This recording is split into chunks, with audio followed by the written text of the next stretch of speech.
fascination destroys our generation. I don't mind. I don't mind. I don't mind. I don't mind.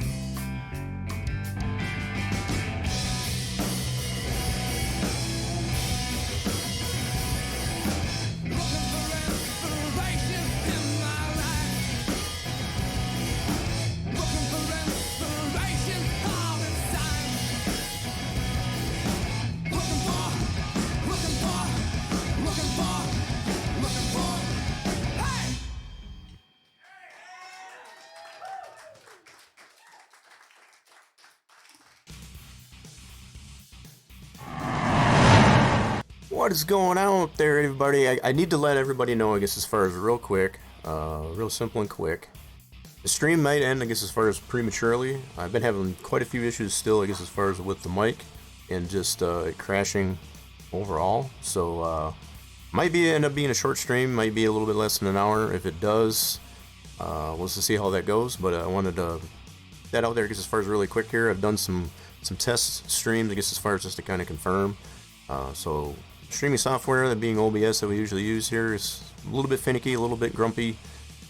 So if it does tend to crap out the stream or the audio seem to go away, that would be why. So full disclosure, full transparency, all that. Just kind of let everybody know. But we are out here, I guess, as far as haven't done one of these Spline Design Studios Saturdays here in quite a while. I did miss to put the uptime up here, so I'm going to update that really quick. Give me just a moment. Still getting a little bit, I'm a little bit rusty, I guess, as far as doing this Spline Design Studios Saturday. So whether or not we'll be able to do a modeling Monday, that's kind of a little bit up in the air, I guess, as far as I figure, change it up here a little bit, I guess, as far as do some of our classic stuff, I guess, as far as being creative here on Saturdays. Okay, let me do this. We are a little over 5 minutes into stream. Let's just set this up here.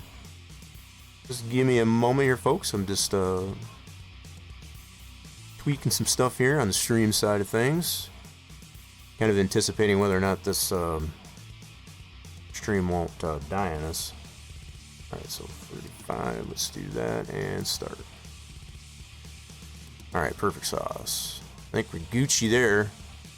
Alright, cool. It's been a while since we've been able to use the uptime, so I normally did that just for those that are new, I guess, as far as these types of streams. I keep that up there as kind of a timestamp. If people are looking for a specific place and time, I guess, as far as during the stream, they'll be able to know where to go. Just by being able to see the uptime. Also, I tend to use it on my end, I guess, as far as just to kind of know how long I've been working at it. Let's get ready to rumble!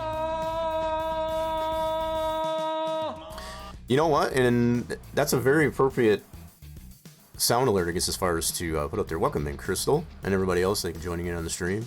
So, I kind of tweeted, well, not tweeted out, I put it up on the Rock Nation Discord as far as what I've been working on. It's been a royal pain in the butt, I guess, as far as to get this to work the way I want it to. So this is a previous build that we did actually on a Spline Design Studios Saturday. It is based on the North Wilkesboro Speedway, and the fact that they're doing a full renovation, I guess, as far as of that facility, even as we speak, to have an all-star event, I guess, as far as the NASCAR Cup Series. Maybe even be other series, but at least the NASCAR Cup Series. So very appropriate sound alert, I guess, as far as to play, I guess, as far as to potentially rumble. I was very tempted not to say anything, I guess, as far as on Deuce's stream, I guess, as far as this past Friday. Everybody having fun, I guess, as far as on the Western Australia map with the makeshift race course, you know, the race track, I guess, as far as that was on there with all the obstacles and such. That was pretty cool. I had to bite my tongue and be, you know, like super duper cheeky, I guess, as far as of not wanting to mention anything until we got to here, to where we are now. So it is a speedway, like I said. It is based on a previous build that we did on Spline Design Studios Saturday on the channel, and it is a pretty clean build of the North Wilkesboro Speedway. and it used to previously run the NASCAR Winston Cup Series, so there are some of the badgings, I guess, as far as on the track. What I am been attempting to do here for quite some time is to try and get this to cooperate as a placeable, but also dynamically placed on a map as far as for Farm Simulator 22. So it's totally usable. One of the things that I am struggling with, I guess, as far as a little bit, is to get it to, because it does have different elevation, I guess, as far as on one end of the track to the other. It is very terrain accurate as far as the elevation change, I guess, as far as on one end of the track to the other. So the fact that I want to be able to maintain, I guess, as far as the integrity of that, the design of the track. One of the problems I've been having as far as being able to get that to place properly in an environment such as Farm Sim 22 is because of that. Normally, most replaceable things, I guess, as far as that are in Farm Sim 22, they tend to be pretty much level, and this is not. So one of the things I've taken the initiative to do here is to make kind of a bed of sorts, I guess, as far as for the track to sit into, so that way when I set the points, I guess, as far as to what levels the terrain when you place it down, will actually make it, conform, I guess, as far as to the terrain much better. Now this is all in theory, of course, and in theory, in my head, I guess, as far as this should be an appropriate method, I guess, as far as to do. So we're going to see how this works. Y'all are going to be joining me on this test of how this is going to work there. This is a pretty big track too. This is a little over half mile, but not quite a 3/4 mile track. For anybody that's not aware, I guess, as far as of Northworks World Speedway.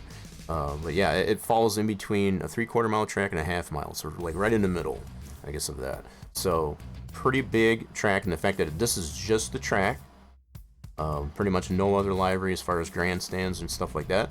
Once I get this this portion, I guess, as far as it all working, I guess, as far as the way I expect it to, then I can move along, I guess, as far as with adding other amenities to it, like lights and grandstands and such of that nature. So these things like this come in steps, and this is all part of the creative process, I guess, as far as with these types of things. So I don't think so you can kind of get an idea of this bedding that I got for the track, and just to kind of give a little bit more clarity, I guess, as far as what's going on here, I'm going to hide the track itself, and you can get a better sense, I guess, as far as what's going on with this piece that I'm making, this little template for the track to kind of be embedded in. I needed to create something, I guess, as far as that was more level, at least on the bottom side, as far as from this point on, as far as the middle point of this little bed here, and it'll make much more sense, I guess, as far as when we test this in the game. As far as in a map, I guess, as far as Environment 22 itself. So yeah. Oh yeah, I did get a chance to watch for sure.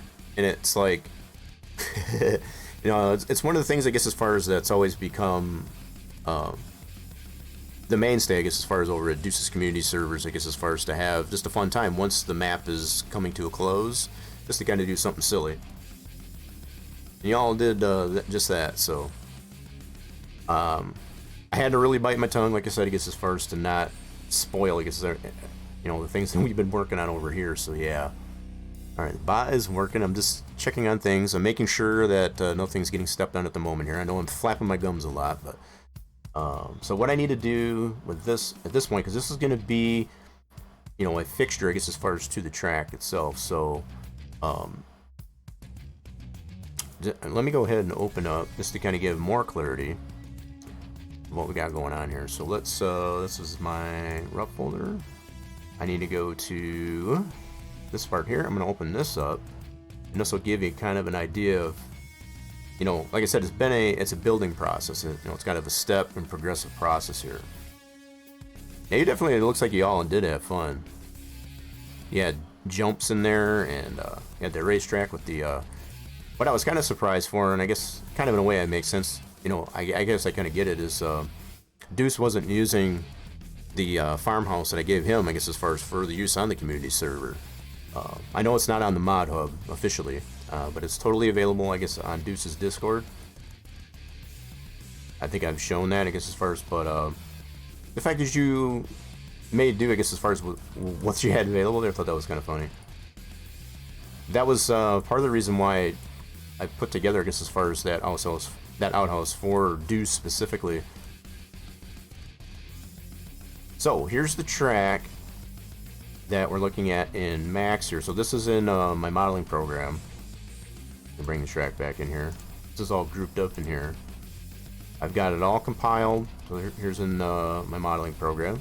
This is in Giants Editor itself. So it's fully conformed, I guess, as far as to it loads through testing or whatever that I've done into the game, into FS22, as well as Giants Editor, pretty good. The main problem that I'm having, like I said, as far as the way it clears and terrains the terraforms, I guess, as far as the terrain properly, it doesn't do that currently. So let me go ahead. This is what I like to kind of do, I guess, as far as on these Saturdays, is be really creative and kind of, explain a little bit what goes into the process of designing these types of things.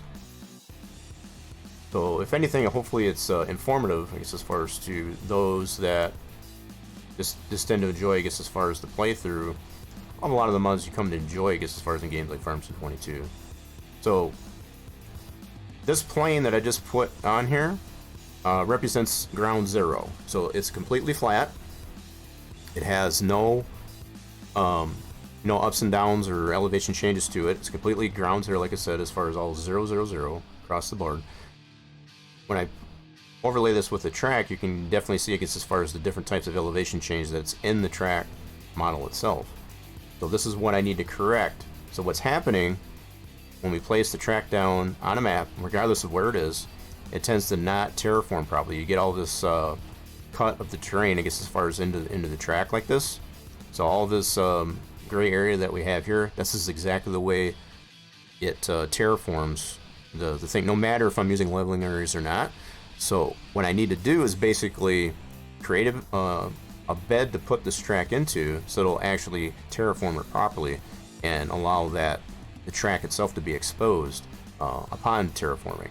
So that's why I've made this little bed to put the track into to potentially allow for that to happen. Deuce didn't even know about it. Gabriel had the idea and I helped. Nice. So y'all, it was like a team effort on that. Looks like you all did a pretty good job on that based on that. And see, this is something I've been focusing on with the design, I guess, as far as of the Dairyland 4X map. The fact that we do have that build mode that's fully new and all that, I guess, as far as with Farm Sim 22, I want to be able to take advantage of that, kind of harness the use of that. So it shouldn't be all about the farming. It should be able to have a little bit of fun, either after you're farming or, if you've pretty much bought the whole map or whatever at some point, to be able to do exactly what you guys did. And this is, I've witnessed and observed this many times, I guess, as far as on Deuce's community servers. So to be able to have some fun beyond, I guess, just doing all the farming. That's kind of why I like to do these things. So I've more or less been focusing a lot on just the production side of things, as far as creating productions. But this is a little bit different from what I've been used to, I guess, as far as to create objects and things, whatever, for Farm Sim 22. So it's definitely a little bit outside of my main premise, I guess, as far as for designing stuff, I guess, as far as for Farm Sim 22. And I'm kind of hopeful, I guess, as far as this will turn out the way it'll turn out the way I expect. So, with all that being explained, I'm trying to go really quick with this because I'm a little bit on edge as to whether or not the stream's going to get stepped on. I'm totally just eyeing up, I guess, as far as my streaming software to make sure that it's all going to be good to go. So I've got a lot of this stuff prepared ahead of time, just so that we can hopefully get this all into the game, into the map, and be able to see how this is going to work, and so on and so forth.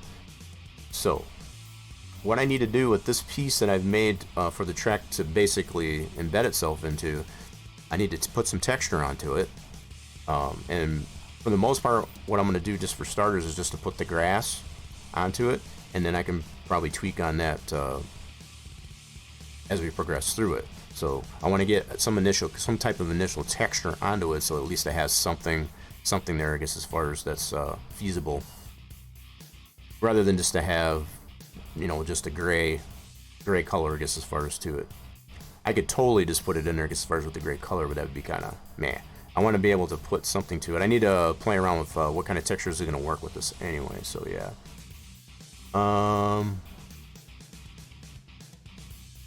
Now Gab and I have started our next goal is 100 meters. What's 100? You mean 100 million? You talking about dollars? I didn't notice how much you guys had into that map. I know Deuce has mentioned, I guess there's already talks, I guess, as far as which map is going to be next for the community server. I've been super busy, I guess, as far as doing this. I've had the privilege of being able to get on one of Deuce's community servers with No Man's Land, and that was super fun. Super fun.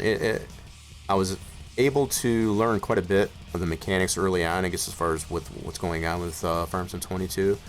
And it's allowed me, I guess, as far as to do exactly these types of things that I'm doing right now. So, you're up to 22 mil? Wow. That map has been officially retired, though. Am I correct in that assumption? I think that's what Deuce had mentioned, that map of Western Australia is officially done. I could be wrong. I might have heard wrong. I know I caught bits and pieces of the stream on Friday yesterday, but... Okay, so while we're on that topic, I need to, on this scene anyway, I think I've got this all saved. I'm gonna go ahead and save this like this for now. I don't remember if I did or not, just to make sure I have that. I don't have anything else in here, right? Alright, cool. I'm good to go, so we'll go ahead and save this scene, so I have something to fall back onto. In case anything gets wonky, you always have something to fall back onto. Okay, so now what I can do is I can take the track out, isolate just this, and what I need to do is apply that grass texture in my material editor to this embedment here.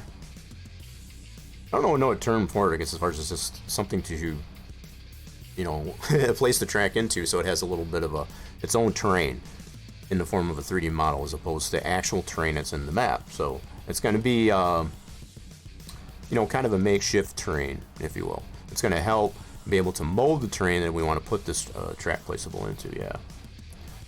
He told us he didn't plan to start a new, I think, until April, unless there's nothing else for us to do. Oh, okay. So maybe I did, so not till April. So y'all going to go pretty far, I guess, as far as on that current map. Okay. Okay, so we need the grass here. There we go. Now it should be initially mapped here, but it's not going to be the way I want it. So what I'm going to do, so it applies the texture at least to this model piece, I guess, as far as for the time being. What I am going to do is unwrap it. We'll do that. And then we got this, whoa, this texture. There we go. And if I zoom this out, we can see where that all is, as far as all these polys, all these different white squares that we see on here. Does that mark the polys, I guess, as far as for this mesh? That's all right here.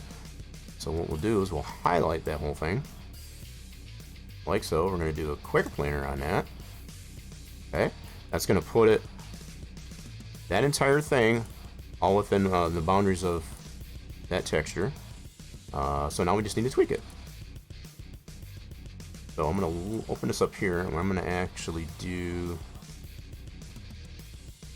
Well, I ain't going to be able to do that. Alright, so you can all see kind of in the way as far as... See how it's stretching here? I guess as far as doing that initial UV map, we want to fix all that.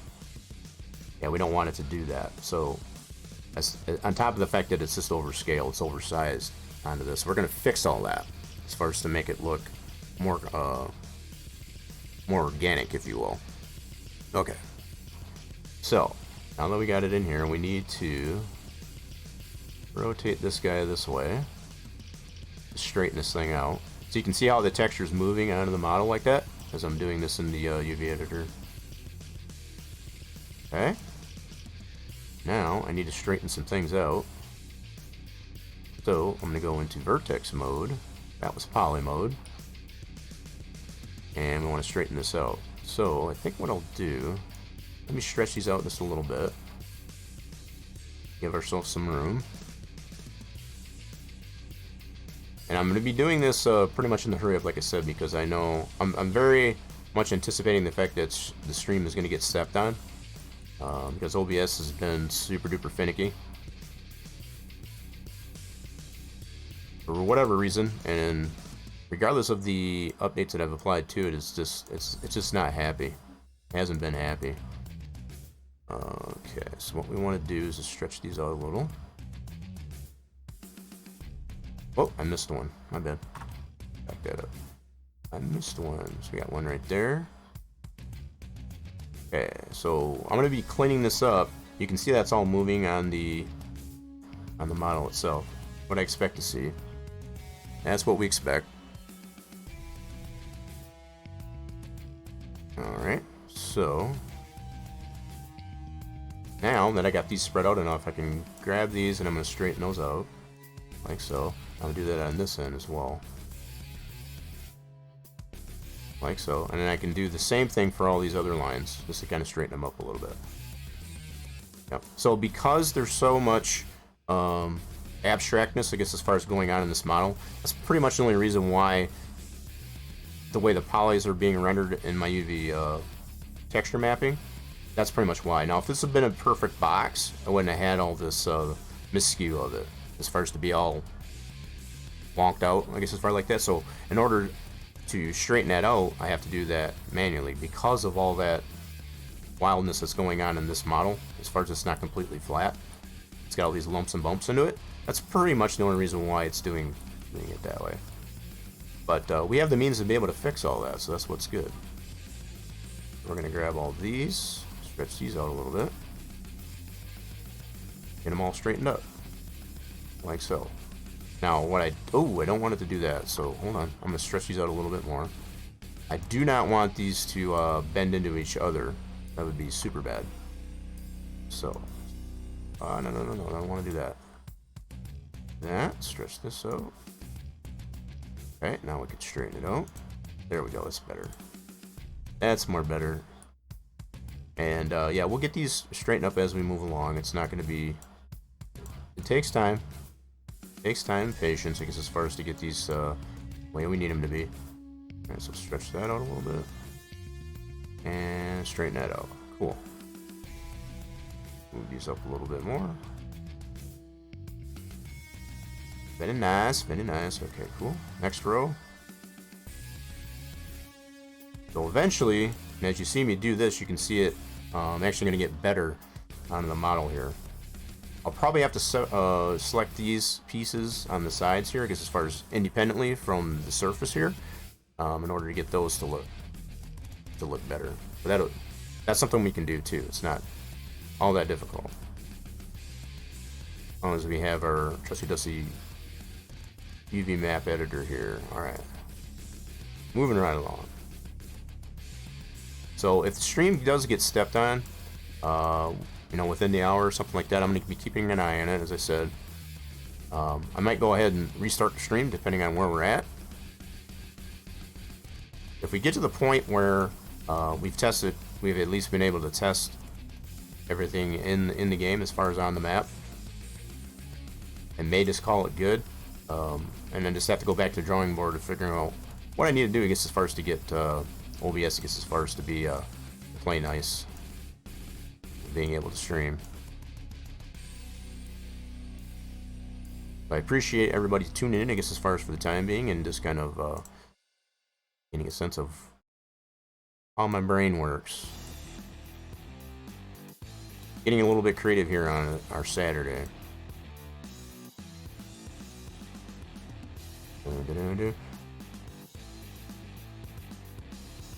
Yeah, but not till April, I guess, as far as on that too. I guess it's a bit of ways away, so you got a good couple months on that then.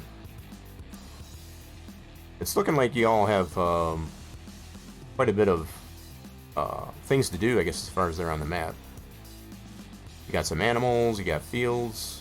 I saw one of the things I did catch, I guess, as far as on Friday stream was y'all did put some beans, some money beans in the ground. So, yeah. Oh, you're trying to get to 100 million. So that's what you were mentioning before. Okay. So that's what you're doing. You're trying to get to 100 mil. I don't know with what. For as long, how long has y'all been on that map to this point? I think that started November. I could be wrong. Maybe it's right around Christmas time. I forget. I kind of figured you might have already been on there for a couple months already. I know, yeah, so the fact if that's the case, if Deuce is not considering to be on there, I guess as far as till April, that's a little bit longer, I guess, as far as than he's done before. Normally he goes about, 3 months on a map, usually. But if y'all have enough to do on it, I guess as far as, that might be part of the reason why he's going a little bit longer. You've been on there a month, so it's been at least a month. Yeah. You've been on there at least a month, so yeah. It's probably been a good 2 months on that map already then. Maybe a month and a half. I want to say it was right around Christmas time, or just before Christmas, that I think that map was started. I'd have to look at the timestamp that Deuce has on his Discord, I guess, as far as for when that map was officially started, but yeah. Alright, now we need to spread these out a little bit more. You can see all that texture's moving around on this here. So based on the size of these, I want to actually resize these now that I got these all straightened up. It's still on an angle, and I'll get the going the other way, because as far as here in a moment. It shouldn't take me too long to do this. Not too long at all.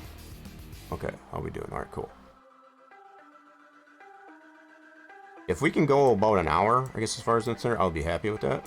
I'll be honest.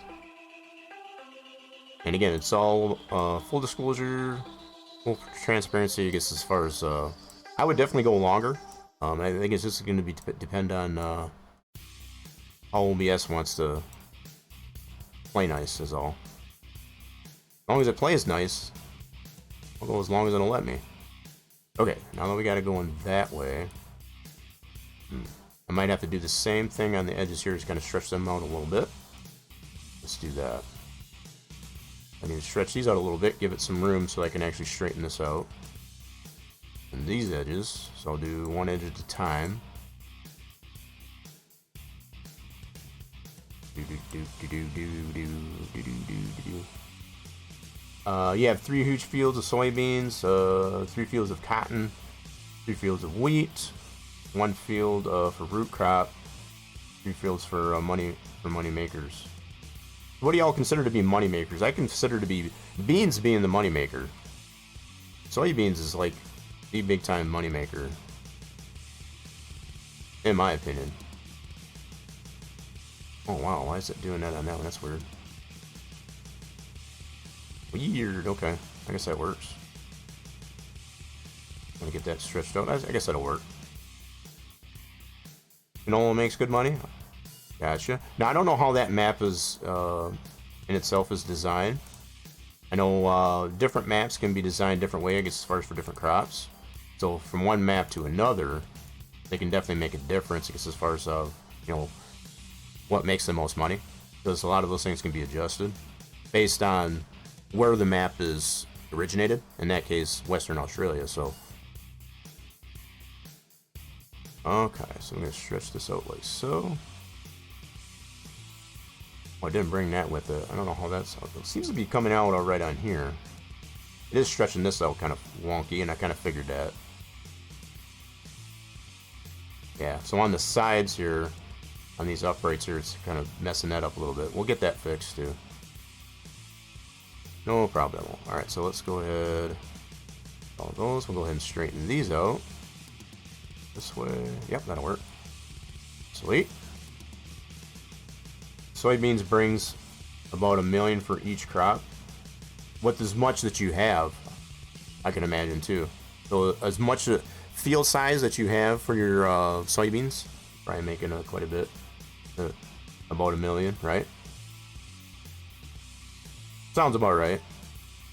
From what I've come to understand, I guess, as far as with the way, so it's almost sounding to me like maybe Western Australia has been updated, I guess, as far as to have canola be the cash crop as opposed to beans. That's pretty interesting. Pretty interesting. All right, so let's straighten that out. Cool. Now, you can kind of get an idea of what I'm trying to accomplish here is get it all nice and straightened out. And then we can fix any imperfections, like as far as that we have. So all these middle lines here, you can see how this is kind of oversized on this part. I haven't adjusted these yet, but these I already have. You can see how much of a difference that makes on the very edges in comparison to the intersection here. Yeah.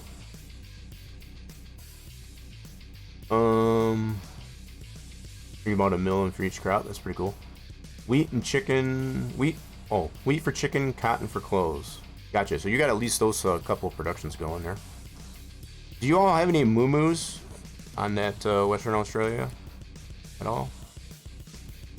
I know Deuce is doing the playthrough on Iowa Plainsview in hard code mode, I guess, as far as with the moo-moos. And that's been kind of the inspiration for me as well, to do the, as far as the creation of the Dairyland map, being, the primary, the whole idea with the Dairyland map is to, to do cows, but it's not all you can do. Just make that abundantly clear too. It's not all about just cows. You can do a lot more than just cows. Oh wow. Okay, so let's do this. All right, this should work. I'm gonna bring that over this way. So there's another row. So I'll probably end up having to adjust these individually because as far as we move along, but that's okay. You have sheep too, nice. 2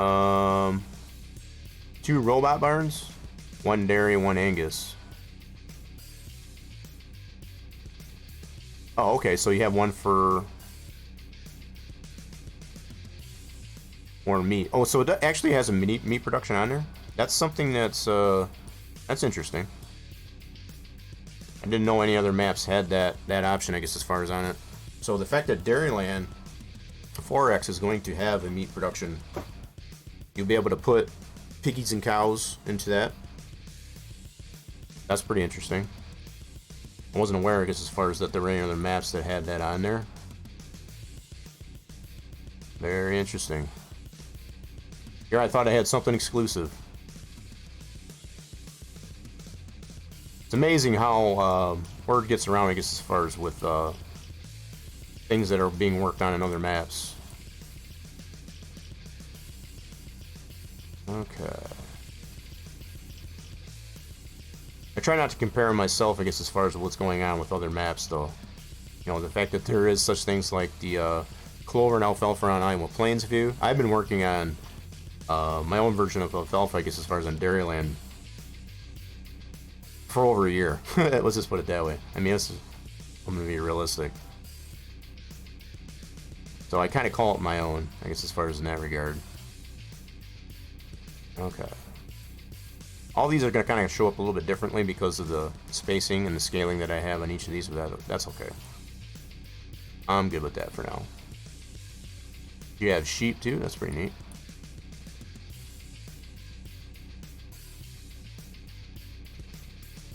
Now that it's going to deter me, I guess, as far as from still providing the meat production that I've got for Dairyland 4X. But yeah. Kind of interesting to know, I guess, as far as those other maps that have something that I felt was kind of exclusive to Dairyland. Okay. Straighten that out. Alright, and then we'll scoot that over this way. Trying my darndest not to screw up the vertical of that. Okay. Getting there. We're getting there. Slowly but surely. So I made sure, I guess I put enough adjustability in this particular shape, just to be able to conform it the way I need to, I guess, as far as for the track itself, without making it too complex. This by no means is all that complex when you think about it. It's pretty simplistic, actually. No, I got that overlapping. Okay. Need to move this one over a little bit more. It's taking a little bit longer than I was hoping, but I guess that's the name of the game sometimes. Oh wow, we're already 40 minutes in there, so I'm hoping. Cross our fingers. We got the cross. If you're following the channel, you do have the option for the cross your fingers emote. We definitely need some cross fingers, I guess, as far as that the stream doesn't get stepped on. Not sure if there's a production for it. All I know is Gabe named the barns. Where's the beef? And Oreo's best friend. Oh, I see. So it's just the way they're named, I guess. So there's no, you're not 100% sure if there is a production for it. That's something to be looked forward to, I guess, as far as with once Fairyland 4X, I guess, as far as becomes available as a meat production. Yeah, we need some cross fingers out there. Okay, how we doing? All right, we're still good. We're gonna stay hopeful here. We're gonna remain hopeful.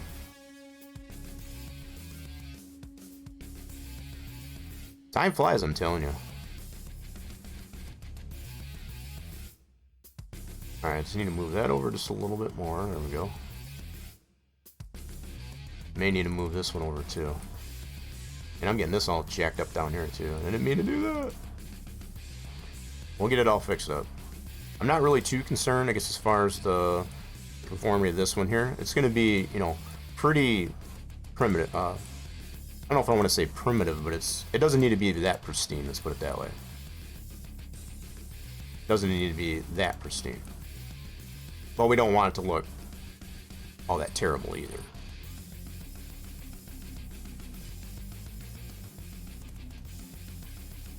Don't want it to look all that terrible either. Okay, so I think we're good there. Now I can slide this other row over. Alright, we good? Yeah, we're good. Stream is still live. Still got mic. At least it's showing on my end, at least anyway.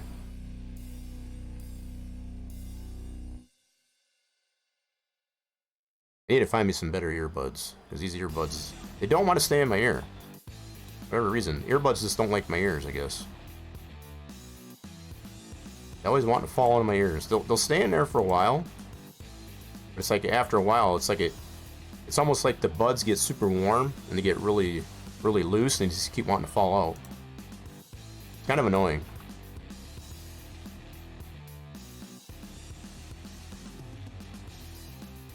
Try aftershocks. Are those earbuds?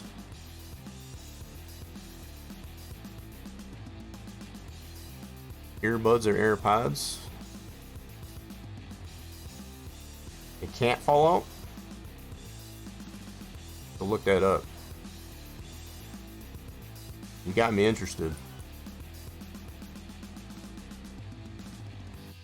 I've gone through a couple different sets of earbuds, I guess, as far as in the last year.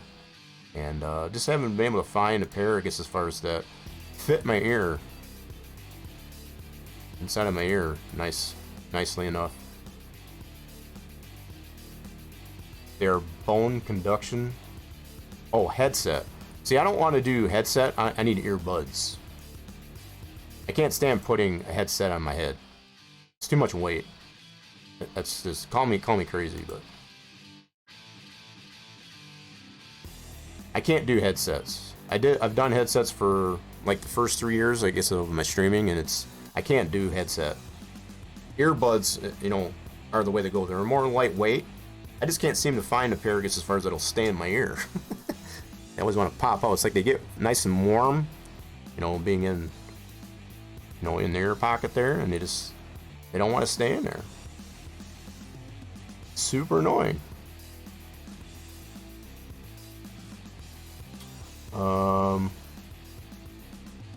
It's not the typical headset. Does it have the band that goes around your head? Because if that's the case, then those are the kinds I tend to steer away from.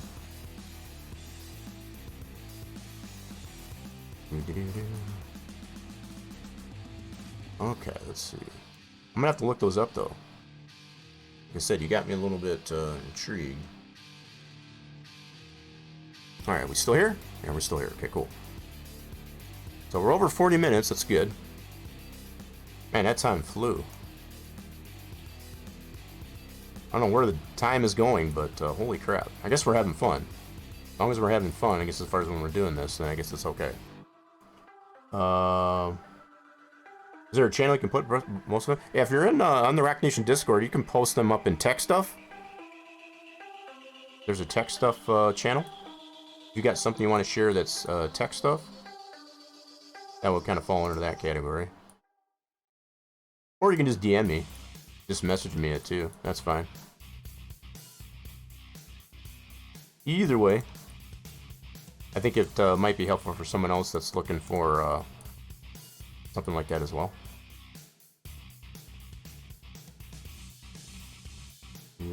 Alright, cool. Go this way, bring that over here. Oh wow, a little bit narrow there. I might have to start going this way. We'll just kind of cram them all over on this side. Alright, cool. Are we good? We're good. There's all of the social media links too for those that aren't on the Rock Nation Discord or on the Twitter. Feel free to follow those.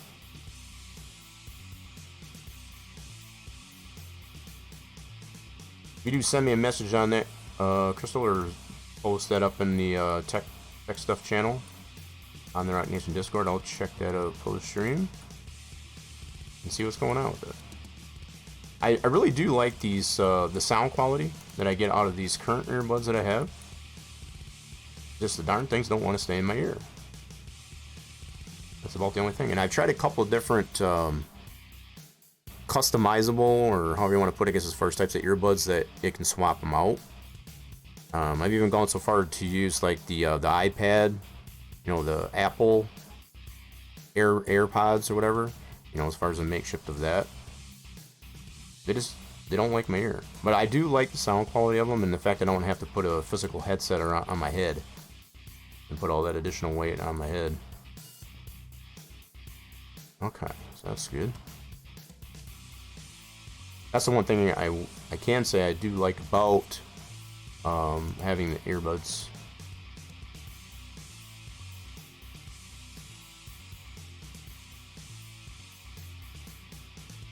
We're getting there. Slowly but surely, we're getting there. They don't weigh anything. Well, I can be the judge of that. I've had my fair share of so-called lightweight headsets, and it's just like they're all, when you wear them for like hours on top of hours, when you're doing the streaming type of thing, it definitely makes a difference. Oh, I missed the one here. Missed that guy. There we go. Scoot that one right here. Wait, I'm gonna get these a little bit more spread out here once I get these all situated. Let me grab this guy. Yep, okay, cool. Grab this one, scoot that over this way. To the right. Okay, we're still good. Do-do-do-do. Da-da-da-da. Yep. Streaming at that 720p 60 frames. Hell yeah. Alright, cool. Alright, we're gonna move this guy over this way. Now, let me see on the model. Okay, that's the actual side right there. Okay, cool. Actually doesn't look half bad so far. I'm not hating it, let's put it that way. Not hating it. Alright, whoa, this guy's a little bit jacked up here. Scoot you back up here. We're gonna get that other edge there straightened up once we get this all done. I really want to get this into the game and actually be able to show you, I guess, as far as, you know, being able to get that accomplished. But to kind of understand, I've shown this on Modeling Monday, I guess, as far as, well, I guess as far as from start to finish, yeah. Okay. Okay. Alright, so we're gonna move, I guess we can spread out. So we got this one here. I'm gonna spread this one out this way. What do I got here? Hold on a second. What is this guy doing? Oh, I see what's going on. Okay. Okay, so that's part of that side there. Okay, never mind. We're good. We're Gucci. We are Gucci. If you're into that type of brand, anyway. Alright, so we got that. I'm going to scoot all these over.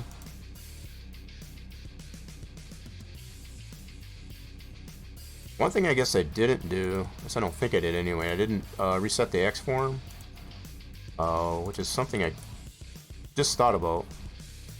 As far as with the shape of this thing here, I could have probably reset that X form there. I may not have had as much of a problem with having to reset all these lines that I'm doing. Oh well. We're already this far. We're good. Alright, let's slide these over this way. We're basically gonna make an attempt here, I guess, as far as to kind of make like perfect squares of these. You can see this getting all jacked up here. We'll get that all fixed. We'll get that all fixed up. Okay, so I think that's the one I need there, yeah. Pretty sure that's what we need there. Okay, cool.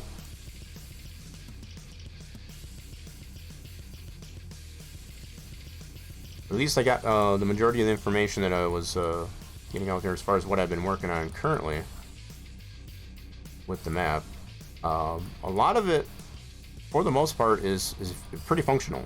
With exception to these finer details, like this racetrack and other placeables. There's going to be a lot of things built into the map as far as you know, placeable items.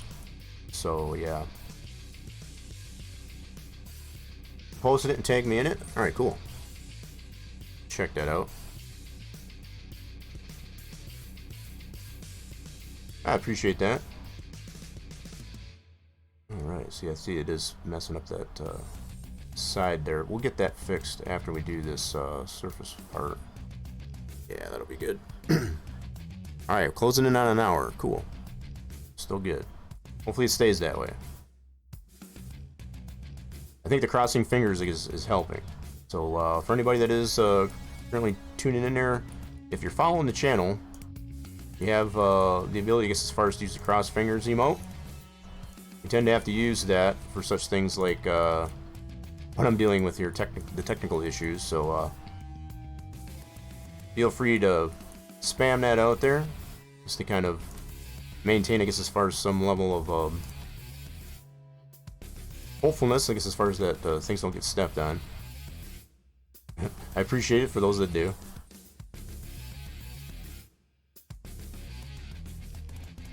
Okay. Not too bad. Not disliking that. Alright, let me minimize that. Cool.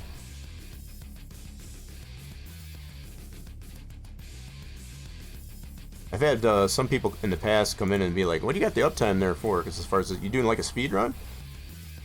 Not really, but it's more or less, it's a means, I guess, as far as to, if there was a certain part of stream, especially looking back at the VOD, that you found interesting and wanted to, you know, point that, it gives you something visual, I guess, as far as to pinpoint. Oh, it's about 51 minutes in, so that's the point of the VOD that I want to go into. There's the cross fingers thing. I appreciate the cross fingers. So you hated earbuds. They fell out and caused my ear to sweat and cause other problems. See, that my only problem has been is they just keep falling out. Yeah. The fact that they sweat or whatever, I don't have that problem. But I like the sound quality more, I guess, as far as out of the earbuds than I do headphones. Yeah. Call me crazy, but that's been my experience, I guess, as far as with that. Plus, my head just gets so, like, for lack of a better way to put it, gets so banged up, I guess, as far as using headsets, because I get that, you know how you get hat hair, you know, like a hat ring, you know, kind of like that. I get that around that area as far as where you put headsets, and so it's like, depending on the headset, you know, as far as the design of the band that holds it on your head, yeah, you get some pretty nasty marks on your head. So I tend to steer away from that if I can help it. That's about my only reason, anyway. Alright, so get these nice and spread out here. Still good. So once I get this done, we'll be that much closer to be able to spit this out as a separate piece to put in here. And we'll be able to put that in here properly, I guess, as far as to get how we need it, I guess, as far as in our Track and Giants editor here. That's our goal. That's what we're shooting for.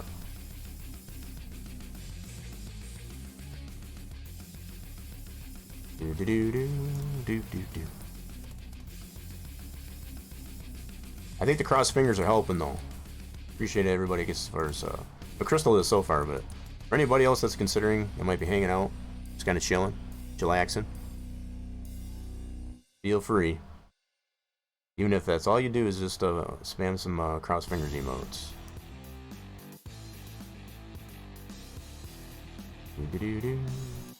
Alright, we're trying to keep this as straight as possible there. Guess we're not doing too bad. Alright, I think we're good. You can see how this is looking here? It's looking pretty good. I'm liking the scale of that. I might end up changing, once we get this all straightened out in here, I might still play around with the size of this overall grid of the UV mapping in our UV editor. Yeah, so we might do that.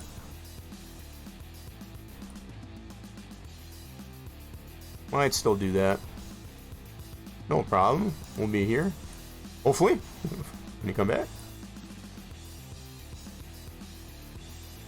That's barring the stream does not fail us here. Alrighty then, so there's that.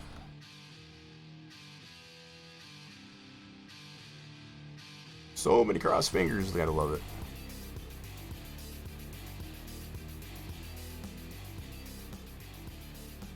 Okay, I think we're good here now. I like how that looks, nice and uniform. Looks uniform even on this part. Now, what I want to do, should be able to grab all of these, straighten that up. Cool. Do that, do the same thing. Cool. Now what I'm going to do is take these sides, I might do those actually separate on the sides here. What I'm thinking. Alright, let's go to poly mode, this. And we're going to rescale this just a little bit. Just a little bit. I'm going to do like this, and I'm going to put the sides probably down here. See how that works for us. We don't need to put ambient occlusion or anything on this thing here, so it's not going to matter if we do overlap some of the polys on this. So I guess that should be okay. All right, so let's do that. Now I need to fix these sides up here. So let's grab the polys for that. I'm going to grab these. I'm going to do one side at a time here. See how that works.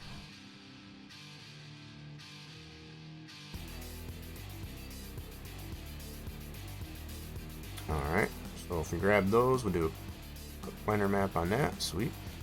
See, now this is really cool. So the fact that you can see this conformity of our model with what I just selected here. So if we look at the side profile of this, for example, you can see it'll have the same shape to it. See how it's got this rise right here? So it's the same shape here. So this gives me an idea of the fact that it's already in the right side. So this is on the right side, that's on the right side, and over here. So yeah, Yeah, I'd love to see that. Alright, so let's move this guy. Zoom in on this. So it's going to misscale that, so we need to scale it properly. Let's do this. I'm going to put this down in this corner. Like so. There we go. So if you need to select that, it's still a little too, okay, no problem. A little overscaled. We'll fix that. Yeah, we good? Yeah, we're good. I'm super anxious, you know, I got a little bit of anxiety about me, I guess, as far as with, hopefully the stream is going to stay live for us, I guess, as far as for longer than I'm hoping. So yeah. Very much appreciate everybody's patience with me on that. Okay, that's looking a little better. We'll go all the way this far. There we go. I'm going to go up to this first grid line there. No, I think that'll work better. Much better. Much better. Alright, cool. So I think I'm going to do that to all these sides. Just so it has the same conformity. Yep, this is all jacked up over here, so we're going to fix that. No problemo.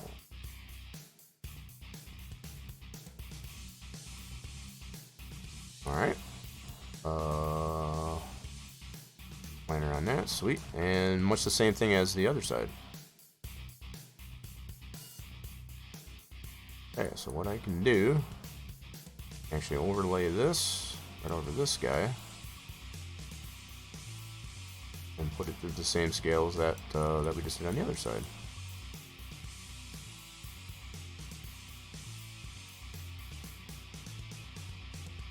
Okay, maybe we don't have to go quite as high. Okay, cool.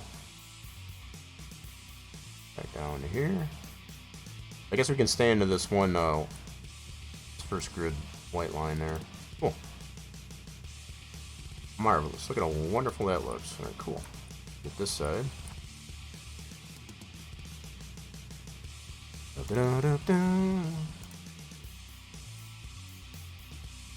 Alright, keep an eye on it. We're still here? Or we're still good? We're still going. Alright, so we'll do quick planer on that. Same thing. Now, if I really wanted to take the time to actually grid snap this all together, I could do that.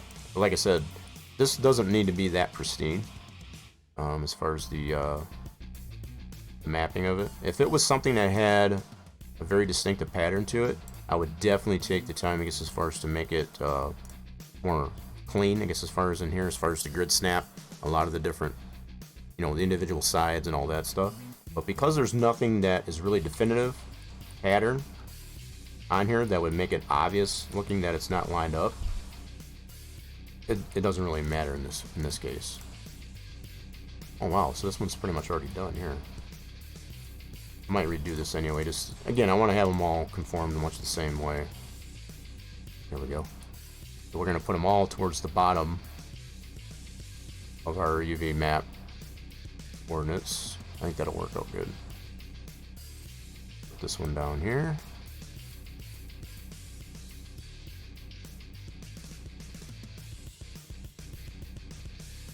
Yep, this is going to work out wonderfully. Okay, there we go. So now we need, I think this side's good to go already. Let me see. Yep, this side we already did. This is the first one we did. Cool. So we got all four sides conformed like that. So we got them pretty much all on the bottom of our UV texture, and we got all of our surface area. Yeah, that big square right there. Yep, so we can just highlight a few of these to kind of see where those are at. So, cool. And again, as far as the overlapping of the UV, I don't think it's going to matter. Uh-oh, where did my, hello? Where did my, hey, where'd you go? What in the world? Where did that go? This is an accident. Oh, there it is. Where the heck that went? There we go. Found it. Got lost there for a second. Alright, cool. So that is what our UV map for our terrain form piece, I guess, as far as for our racetrack. Looking pretty good. I'm going to call that good. We're going to go ahead and lock that down. Cool. then what we can do, I already took out the track, right? Yeah, so we already did that. That's cool. I'll probably need to bring this back in. Just thought of that. I might spit this out as a 3DS so I can bring it back into my scene with all the UV mapping applied to it. I just realized I already chunked out the grouping of the track, and so yep, I kind of boo-booed there a little bit. That's okay. Kind of boo-booed. It's fixable though. So what I'll do, we'll go ahead and do effect pivot, center that, and I'm gonna reset the X form. Cool. So we got that nice orange straight bounding box. Nothing out of whack there, so that's good. Looking really solid. Lapse that down. Then what I'll do is I'll actually spit this out. Looks like I must already did it once before. We'll go ahead and overwrite that. Yep. Cool beans. And then now we want to spit this piece out as an i3D so that we can bring it into our Giants editor. Yep. And we'll just name this level. It doesn't really matter what we name it because we're just going to bring it right into our. Yeah, but I named it level area. Level areas. Okay. Just so that we know we've got the right i3D as far as when we go into our racetrack stuff. Cool. Spit that out. Burrs. Alright, cool. So now if we go here into our racetrack stuff.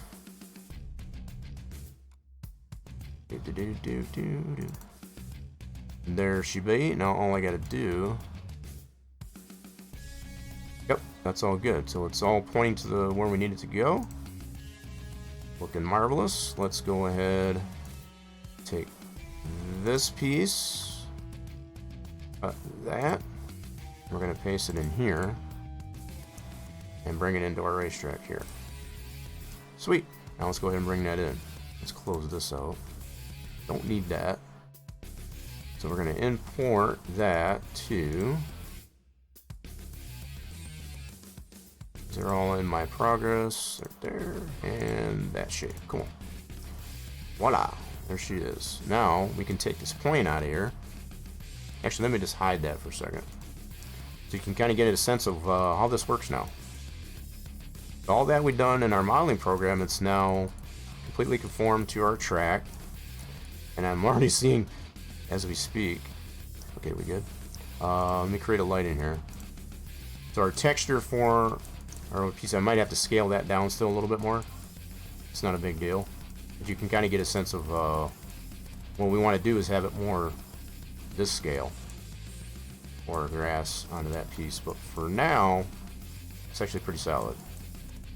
Looking pretty good. Now I still got some lumpiness in the center here. I can always fix that later.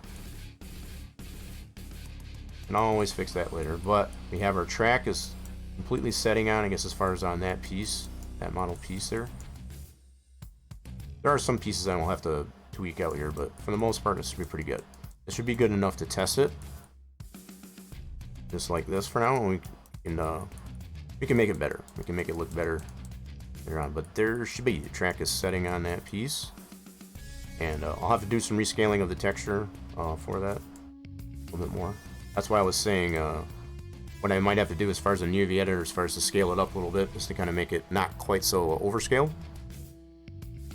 That won't be too bad though. Let me go ahead and reset this since we already spit out the 3DS for that. Yep, I already got that there. We'll go ahead and reset this. Yep, just reset it. Don't save that. Nope. And we're going to reopen our scene. Point to that. Renavigate. Go to mods, mine, and progress. Are we still good? Yeah, we're good. Good. So we're well over an hour. Cool. And stream is still solid. Very cool. The cross fingers are working. Appreciate those that do use the cross finger emote. The more we cross the fingers, I think we'll be good to go at this point. All right. So what I need is to reopen this scene. Okay. And then what I want to do is replace this one here with that shape that I exported there. Yep, I want to bring it into the current scene. Yepers. Alright, cool. What happened to my track though? Okay, I don't know why it did that. I should have put it in the same position. I'm not sure why it didn't. Okay.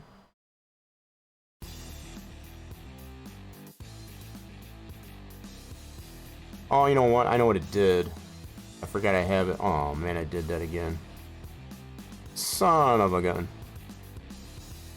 I know what I goofed it. I forgot to change my... Oh, man. I made a big time boo-boo. So my scaling from one to the other wasn't the same.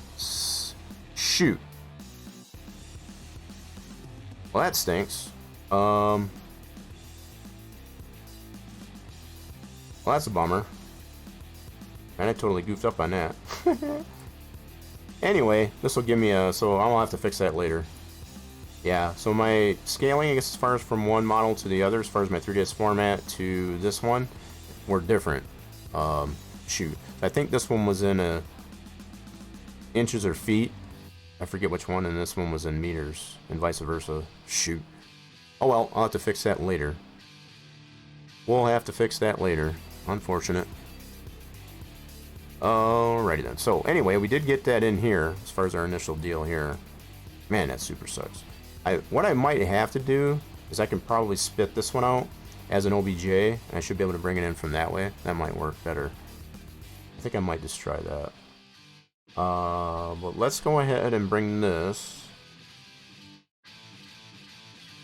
Okay, so it does have that going on with it. Okay, no problem. So we need to bring this and cut it, put it into...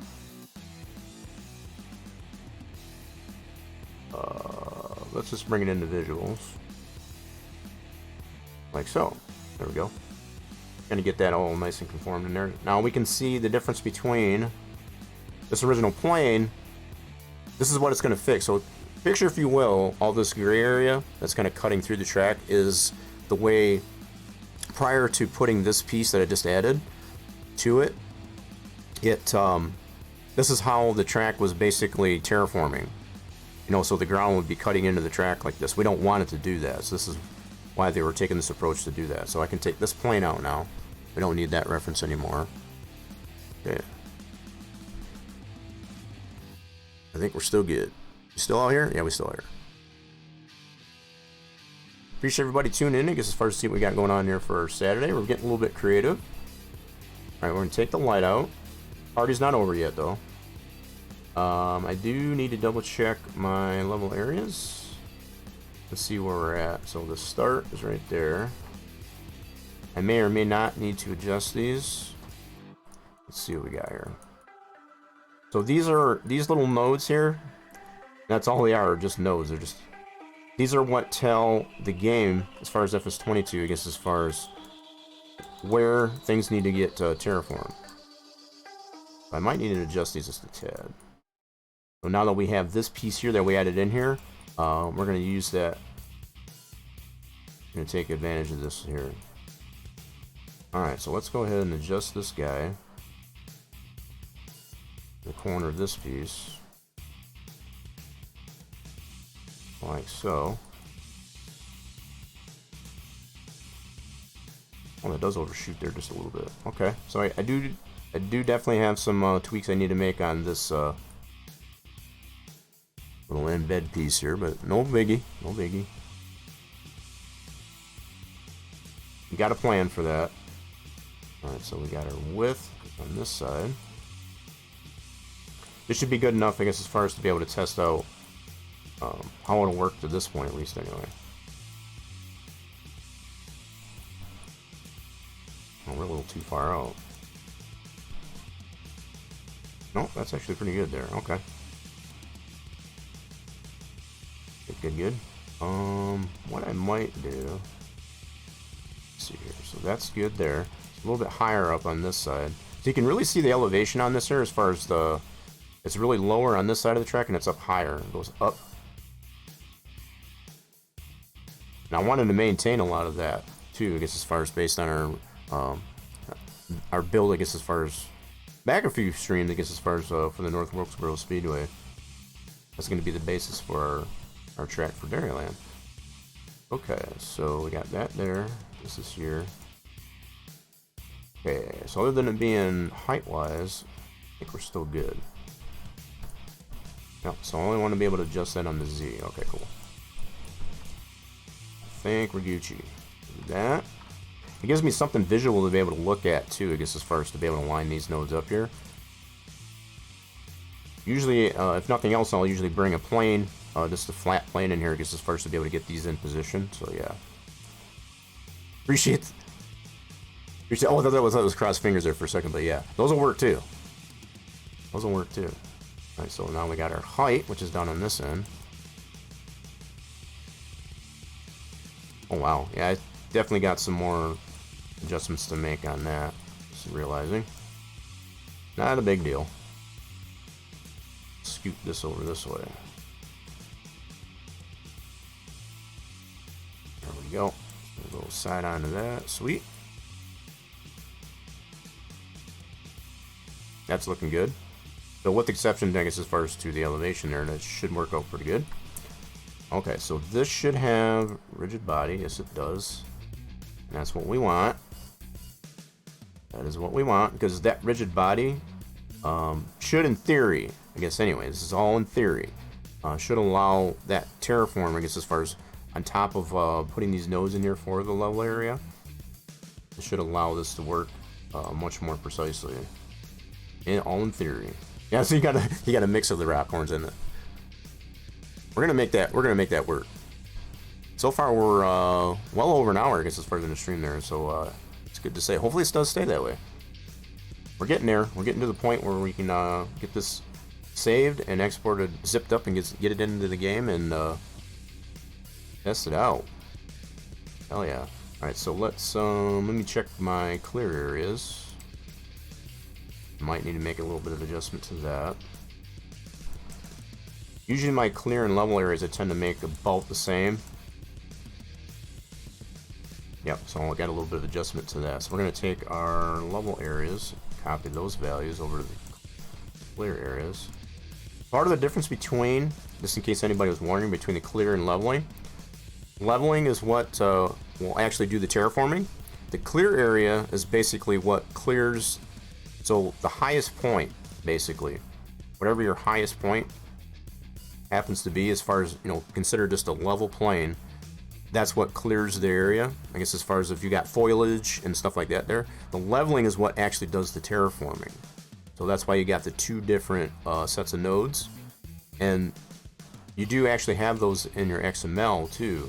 So if I bring up let me bring that up real quick.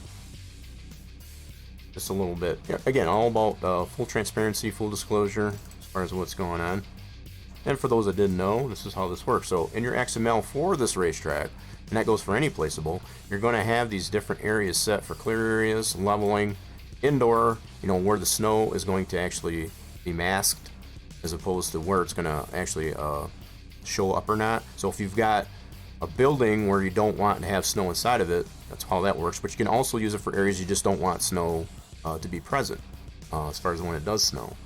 So if you want to have like an area, I guess, as far as that doesn't have snow land on it, you can use that for that area. And that's probably what I'll do with this one.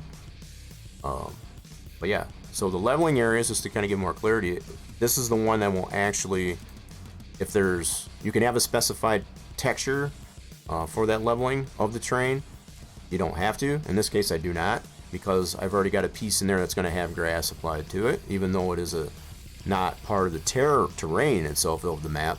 That's what I'm trying to get it to conform to that, kind of in a fabricated way. So that's just a little bit of explanation of what I'm working on here currently. Okay. And always feel free, I guess, as far as if you're a little bit confused, I guess, as far as what I'm doing here. No dumb questions here. No dumb questions here. Feel free to ask. Okay. So we need to apply Z onto this one. There we go. I'm just applying the same values on the clear areas as the level areas, because I want those to be in the same spot. I want them to basically work work together, if you will. Alright, so on the width, apply this value on the clear area width. Not too bad there. Cool. And also on the level area height. Take this value, copy that to the height area of the clear. Not too far off, really. Alright, cool. We are Gucci there. Sweet. Beans. Yeah, definitely got some adjustments still to make to this piece here. I probably don't want to have that much elevation there on that piece, so I'll probably adjust that at some point. For now, this should be good. What I should be able to do, I'm going to do that right now. I should be able to take this and export this as an OBJ. Let me see if this works, actually. In theory, as everything's in theory, it should work. So if I take that, I'm going to go into my racetrack stuff, my working folder there, and we're going to spit this out as an OBJ from Giants Editor, and we'll just do shape. Doesn't matter really what I name it, just so I know what to bring into my modeling program. Alright, so spit that out. That should be... let's go here. My racetrack stuff, and there should be right there. So now I should be able to, and that should have the proper scale to it. Yeah, let's try that out. So if we go import, shape, that should already be the right size. Bam. Alright, that's fabulous. Alright, that's what I was hoping. So the only thing it doesn't have is the texture onto it, which is fine. I can do that in my material editor. Alright, so let's do that now. Bring up our material editor. We want to apply that grass. It should be already UV mapped. All I gotta do is that. Sweet. There we go. I saved myself a ton of extra work, I guess, as far as to do it that way. First, I have to rescale that one that I exported out as a 3ds file. Alright, cool. Sweet beans. And it's still named the same. I'm gonna rename this to Editable Poly, and then resave this scene. File. Save as. We're gonna resave over that scene. Yes. Cool beans. Now any changes I want to make to this will be all what I already have in the Giants editor here. It'll be a one-to-one representation of the same model, same shape. Awesome sauce. Alright, so let's go ahead. Got everything done that we want to do in here. So let's go ahead and save this as... So basically the approach I'm taking to this is kind of making a mod for it so that we can place it separately, so it's not like already directly into the map just yet. We don't want it in the map just yet. Once we get some things straightened out with it, as far as tweaked on it, then we'll make it fully implemented into the map to where you can actually buy it. It's going to be like a part of the map. It's going to be fully built into it. So this is kind of the approach that I take to it. Not saying it's the right way, but this is the way I like to do it. It's first to make it as a standalone mod, and then once we get that all situated out, then you can make it to something that's conformed, I guess, as far as to the actual design of your map. Alright, so we want to replace that guy. Yes, I do not need that shape that we got to clean up my mod folder, so I don't need this anymore. We already got that in there. Alright. And I've got some placeholders for the store icon. So the mod icon, as far as upon activation of the mod, and the store icon, I guess, as far as it'll show in the store when you go into the build mode, those are kind of place setters for now. So it's not going to be of the track as of yet, until we get some other things straightened out with it anyway. Okay, so that's all saved. I think I got this saved and ready to go. Let me go ahead and just resave this, I guess, as far as to make sure it's all Gucci and good to go. Save that and close it. Alright, so now we can go ahead and close this out. Alright, and then all we gotta do now is just zip our mod up, get it in to our mods folder for the game, and try it out. It's going to be very cruel. You know, it's a cruel representation of the track. It's not going to be by any means considered finished. So I want to make that abundantly clear right off the bat. Alright, so let's go ahead, cut this out. We're going to put this on our desktop. Let's make a new window for this. Let's do this. Yep, we'll overwrite that guy. Cool. Alright, then let me switch this on over. I'm going to get this all over into our mod folder. We're going to get this thing tried out. We're going to test it out. I think I do need to move the map over too now that I think of it. So I'll have to do that too.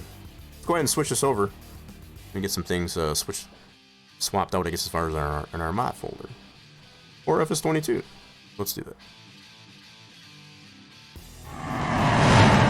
Okay, so here we be. We are over here in our mods folder for our Farm Sim 22. So one of the first things I want to do, I made some changes to the map, so I'm going to cut this guy out. I'll put this over here for safekeeping. Okay, and then we're going to bring over our new map. Okay, let's refresh that. So we got two things we need to bring over. We need to bring over the map and also our mod that we just zipped, I guess, as far as for our racetrack. So let's go into here, go into maps, Fairyland 4X, and we want to bring this guy in. So let's do copy and bring that over to our mods folder. Alright, so give that a second as far as to move that over, and then we'll get our racetrack moved over, and we'll go from there. Get the game loaded up and all that good stuff.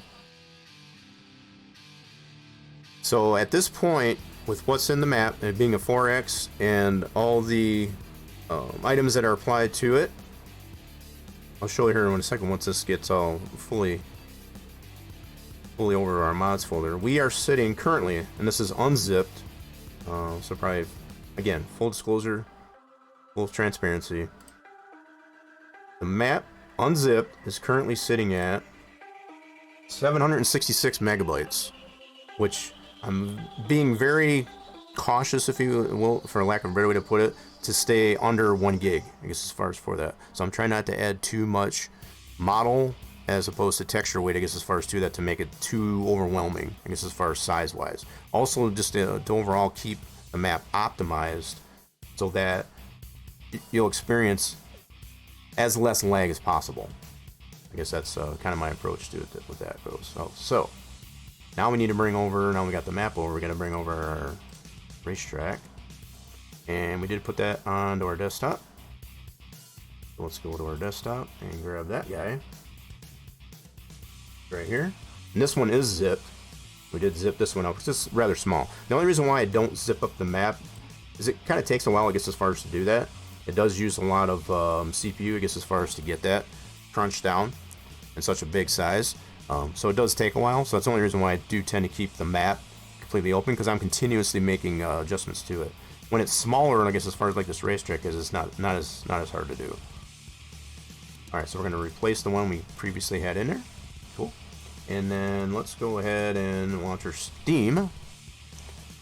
Now, even though I do have a copy, the copy of Farm Sim that I have is it's a digital copy, I guess, as far as from Giants itself. I do have it attached to my Steam, as far as just so I can launch it through Steam, just like all my other games. That's something you can do. All right, let me go ahead. I'm not online here. Let's do that, and let's get this thing launched. Let's get her launched. Go check this out in the game. Here goes nothing.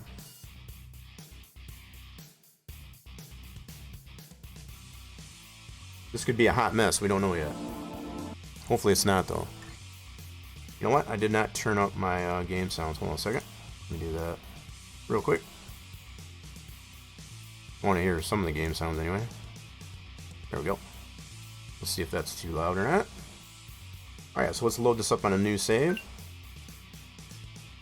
Definitely let me know if the game sounds tend to be a little too loud.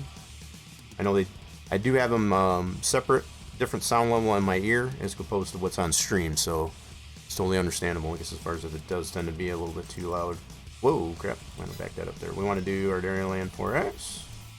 And making sure that I do have... Yep, so there's our racetrack. I got a place folder, I guess, as far as for our icon for now. We'll get that changed, I guess, as far as once everything's finalized. But, yep, we're good to go there. Let's get this loaded up. So we'll open our devlog, make sure we don't have any initial errors. So we don't want to see anything yellow. That yellow there is for the cow food, as far as the animal food, design of the map. It happened the same way, I guess, as far as with the FS19 version of the map. I don't know, it just seems to kind of carry over, I guess, as far as from Farm Sim 19. Whenever you edit the food, the default food structure and mechanics, I guess, as far as for Farm Sim, I don't like that. So that's about the only warning that we've got with the map at this point. That's why I've got the devlog open there, just to make sure that's all the errors that we got are warnings. Appreciate everybody sticking around and dropping in, I guess, as far as hopefully you're having a good Saturday. And I'm having a fabulous one so far. We got almost 50 degrees here today. Happy to see that. I don't know if it's going to stick around, but we're hopeful. Okay, so nothing initially in the devlog, so that's good. Let's go ahead and launch our get into the map here. Alright, so let me go ahead and turn off autosave. Don't need to be saving this in testing mode. Alright, and then initially what I want to do is cheat some money in here so we can actually do what we want to do with this. So it's all in the nature of testing. We want to get ourselves a little bit of money. And I do have an area, that's part of the reason why I had to bring the map over again, because I did create an area, I guess, as far as specifically, I guess, as far as to be able to place this racetrack. It doesn't have to go there, it's just something that I've set up that way, I guess, as far as for testing purposes at least. I don't know, let's give ourselves a cool mill. Why not? It's testing. It's all in the form of testing. Okay, now that we got that, just to kind of show, I guess, as far as what else I've been working on here a little bit. Map is still, so we're going to be out here somewhere. We got a farmland out here that we can buy. Right here. That's loading in there nicely. So this is going to cost us $457,000 for that. I don't know if this is, I'm going to keep the size of this farmland the way it is. So again, anything you're seeing on here isn't considered to be final. A lot of this I'm doing this is for testing purposes, so don't take anything at face value. There is a lot that's in here that will be definitive. So like all this area, this is the original standard size of the Dairyland map from 19. So yeah, all of that is definitely going to be relevant. Anything else beyond that, not so much. So I'm just now starting to get into the outskirts of the 4X area of the map with these couple of different areas, for example. That's about all I'll share with that for now. Alright, so we're going to go ahead and buy this one, buy this piece of land. And this is where we're going to attempt to put our racetrack. Cool, so we got that bought. And I'm going to go ahead and visit this place. Alright, so we should be in the close vicinity, I guess, as far as where we want to be. Right over here. So right over here is where we just bought that land. Cool. So right over here is where we want to put our racetrack. Let's go ahead and go into the store. Go into the build mode. And this, I've got it under decorations and other. Because it is kind of something other. It kind of falls in that category pretty well. So if you're looking for it, and again, it's still got a placeholder on this. So there's our track. Cool. There is our track. Let's see if this will place properly. If it don't, then we got some more work to do. Yeah, so you can see the overscale, I guess, as far as that grass texture on that piece there, so that's a little bit crazy. Alright, let's spin it this way. Nope. No, I don't want to do that. Spin it. There we go. We don't want to be over in that other field. This should be plenty big enough area to be able to put this in. It is a pretty big, as you can tell, but I've got the camera view, I guess, as far as adjusted enough, I guess, as far as to be able to see where you're placing it. Okay, so we overlap with something. Okay. All right, there we go. Now we got it to where we can place it. So that's actually not too bad. 117,000. So by the base price of this is 100 grand. So it only 17,000 worth of terraforming in this area. That's not bad, actually. See how we did. Actually, it turned out a lot better than I thought it would, but it needs a little bit more work, because you can see the let's get out of this here. You can actually see, I guess, as far as it's not working exactly the way I was hoping. But this is why we tested things, though. This is why we test it out. Alright, let's get up on here. Oh yeah, so we definitely got some adjustment to make there. Alright, cool. But here's the track. So what's in here? We do have collision on that, that's cool.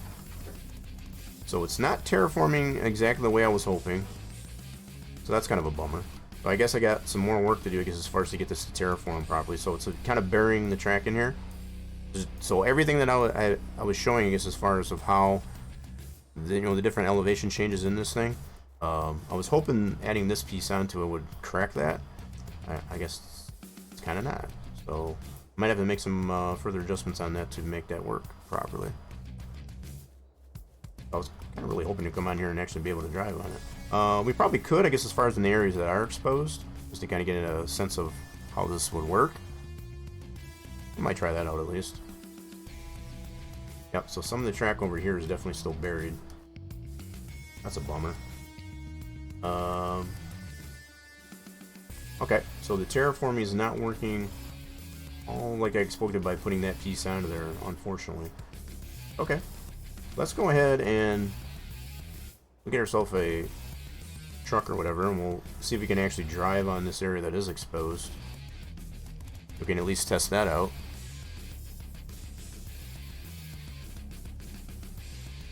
So I'm trying to... So my brain at this point is kind of thinking of an idea of what I would need to do. So yeah, we can see our walls. Or what is exposed, at least anyway. My brain's kind of working overtime now, I guess, as far as to understand what else I would need to do to get this to terraform properly. I'll have to work on that a little bit. I may need to actually scoot. So initial idea I might try that out actually. Might try that out actually to see if that will work.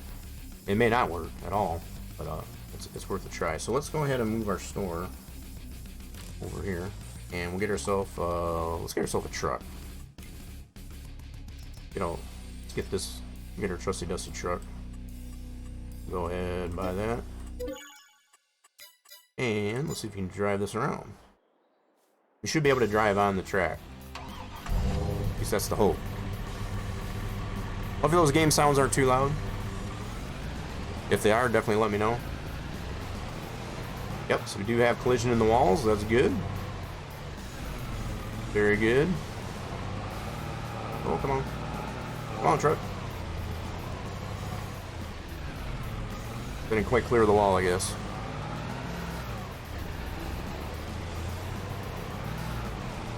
Definitely can drive on the track. Awesome sauce. Nope, they're good. That's good. Yeah, so we can there's actually collision in the walls. You got collision on the track. You can actually drive on it. Sweet.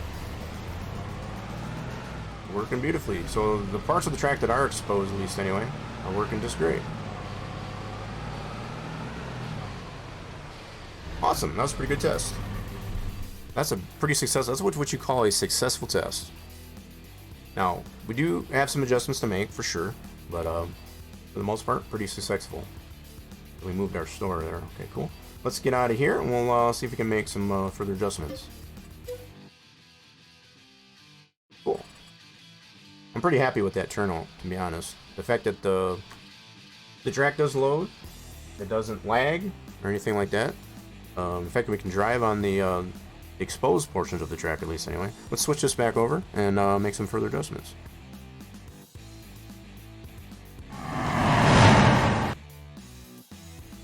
Alright, we still out here? I think we're good. We are Gucci. Cool. Closing in just over an hour and a half into stream. Sweet. All the cross fingers. Appreciate all the cross fingers. As far as for the stream not to die on us. Super cool. Alright. If I didn't say that already there, Chris, welcome on back. I know you did the old BRB, I guess, as far as for a little bit. Okay. So, initially what I'm thinking as far as part of the adjustment to this, let's load this back up here and we'll see what we can do here. I got an initial idea. I don't know if it'll work though.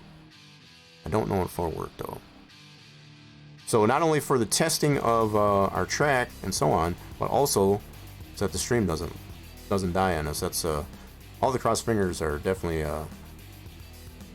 working very well. Okay, so here we are back in Giants Editor. I'm gonna add another light to this so we can see it a little bit better. Cool. Alrighty then. So I did notice, I guess, as far as part, yeah. So there are some adjustments I need to make to here too. It's for kind of clipping through here. Not a big deal, but those are some things we can adjust as well. Okay. So what I was thinking about is we can probably take the entire thing here. Let me see. How do I want to do this?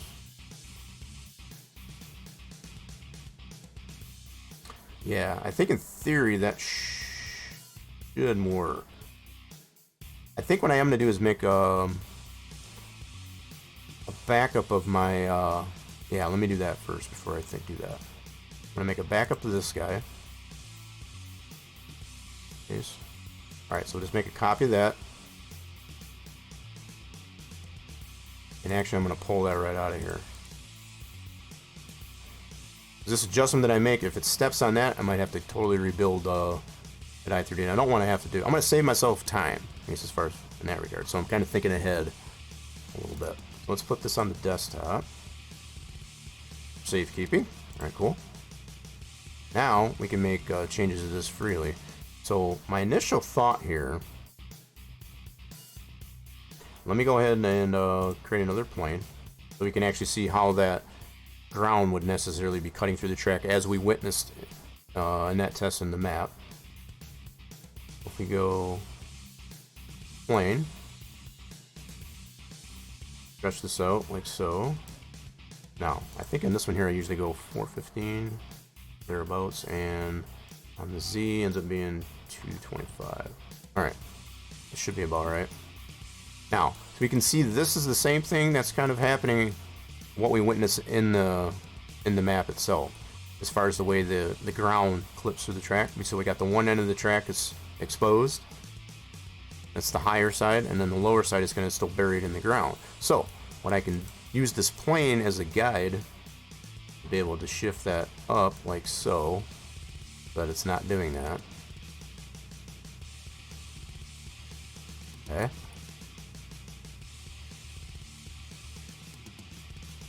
Okay, so now that once we got it to where it's not clipping the ground, I guess, as far as through that, and this is another reason why I've added this piece to it, because it's going to have some residual, I guess, as far as to it. You're not going to have a big hole underneath this thing as far as when you place it. So it's going to give, and I'll have to rescale this texture on it so that it's more like this here, this part of the track. So I want to make it look more like this. So obviously I got some work to do on that, but we'll get to that. Right now, I just want to get it to where when we stamp it down and it terraforms, we don't have any of the track buried into the ground. So with that plane in there, and all I did was just grab this main transform for the visual, and I scooted it up like so. So all we're doing is trying to get that gray or white area, I guess, as far as to not clip through the track anymore, like so. And then also we still got enough room with our piece that we've embed the track into. There's still enough room for that to be exposed. So consider, if you will, this plane this white plane that's here, that's the ground, that's the terraform as far as over the map, untouched, if you will. That's ground zero. All right, so that looks good. So we'll go ahead and take the plane out. Don't need that anymore. Now what I can do is take this main transform here and freeze transformation on the translate. Boom. That's going to scoot that down. Right? So what should happen when we test this again, this transform here, this main transform, is going to be at 0, but the track will be above ground, above that where it was clipping. So in theory, none of it should be buried in the ground anymore. and we should have where we had our plane before I took that out. That's where the ground level should be. Okay, that's in theory. That's when we need to test it out and confirm, I guess, as far as that's what's the way it's going to be. Let's go ahead and save this. That's why I backed that up there, because if this doesn't work, I can always revert back to what I just backed up. Yeah. Alright, so let's go ahead and save that. Okay, we can close this out, and then we'll rezip our mod up, and we'll throw it in our mods folder, and we'll retry it again. Select all, zip it up. Voila. Moving right along. Alright, so we're going to cut this out and put that to our desktop. Overwrite the one we previously had. Yep. Okay, and let's bring that over to our mod folders. Let's switch this on over again.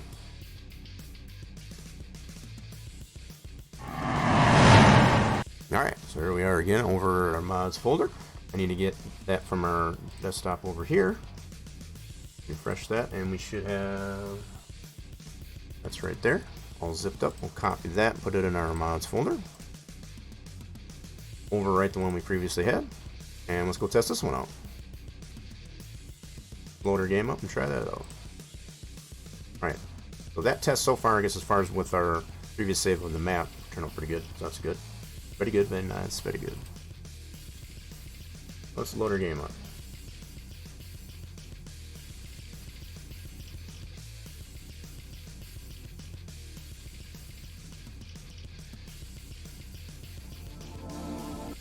Alrighty then. Is everybody having fun? I hope everybody's having fun. I know the fact that we're closing in on almost 2 hours now. Sweet. And we're still here. Nice. You love to see it. Alright, we're going to go into another save game. Go to our Dairyland map. Load a bad boy up. Cool. We'll bring a devlog up. Always like to check the devlog just to make sure. You had to rotate the laundry? Oh, so you're doing the not so fun adulting stuff, yeah. That's the not so fun stuff. I think you mentioned did you mention that earlier? I think you did. If you did, I might have missed it. I'm sorry. Right, so far we don't not seen any red or yellow, other than that one for the animal food, at least anyway. So we're good. Go ahead and do this. Go ahead and turn off the autosave because we don't need to do that in testing. And then give ourselves some money again. I think a cool mill sounds pretty round number. What do y'all think? I think a cool million sounds like a solid number. 1, 2, 3, cool. Alright, then we're gonna go over to that area and buy it. Let's go up here.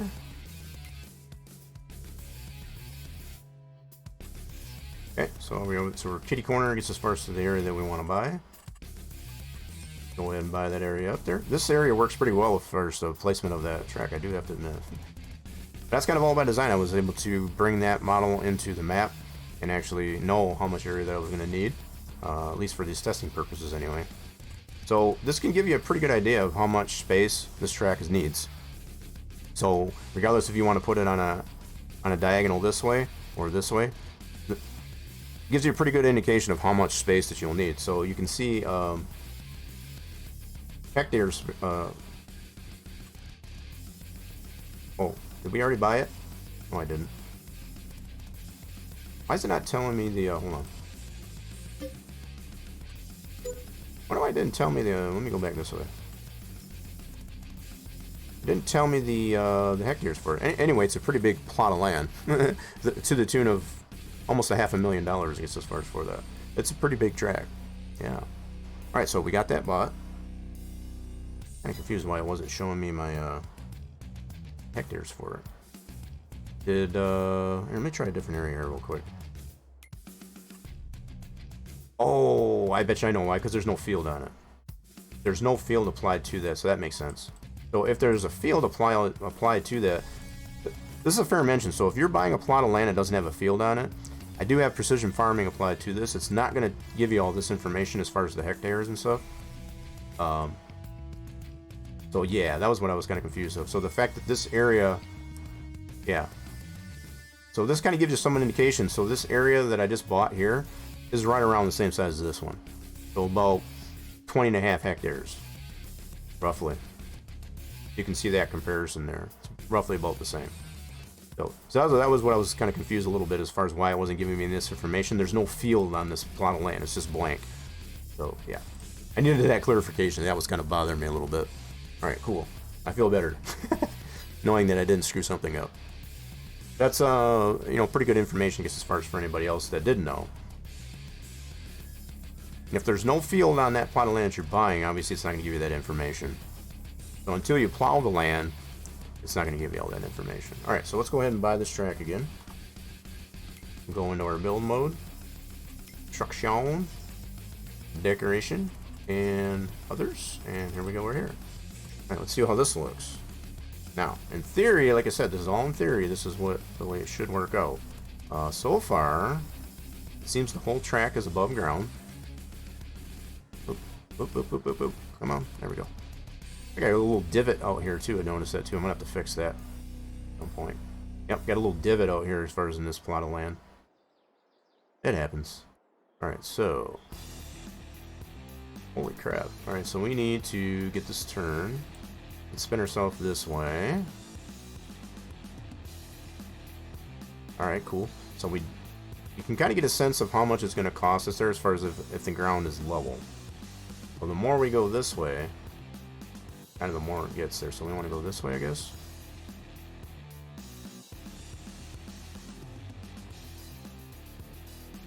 What in the world? That's weird. Watching that price go on there as I spawned out, kind of panned out, I guess. That's weird. Okay. This is about as far as I can get it to actually pan out, unfortunately. Why is it not? Why are you lagging? What the heck? Hold on. Why is it not letting me move? Oh, there it goes. There we go. That was kind of freaking me out there a little bit. Alright, cool. Alright, so we want... It was about 117,000 last time we did it, so right about there, so it sounds about good. Boom. Alright, let's see how well we're above ground. See how good we did. There might be some room for adjustment. That's for sure. Man, I put it way over here. Okay, that's probably why. I was trying to get it closer to the road, actually. Here she be, though. Oh my goodness. So, I might have it a little bit too high? Maybe? It's not going to let me get up on that deal. So I might have to bring it down just a little bit.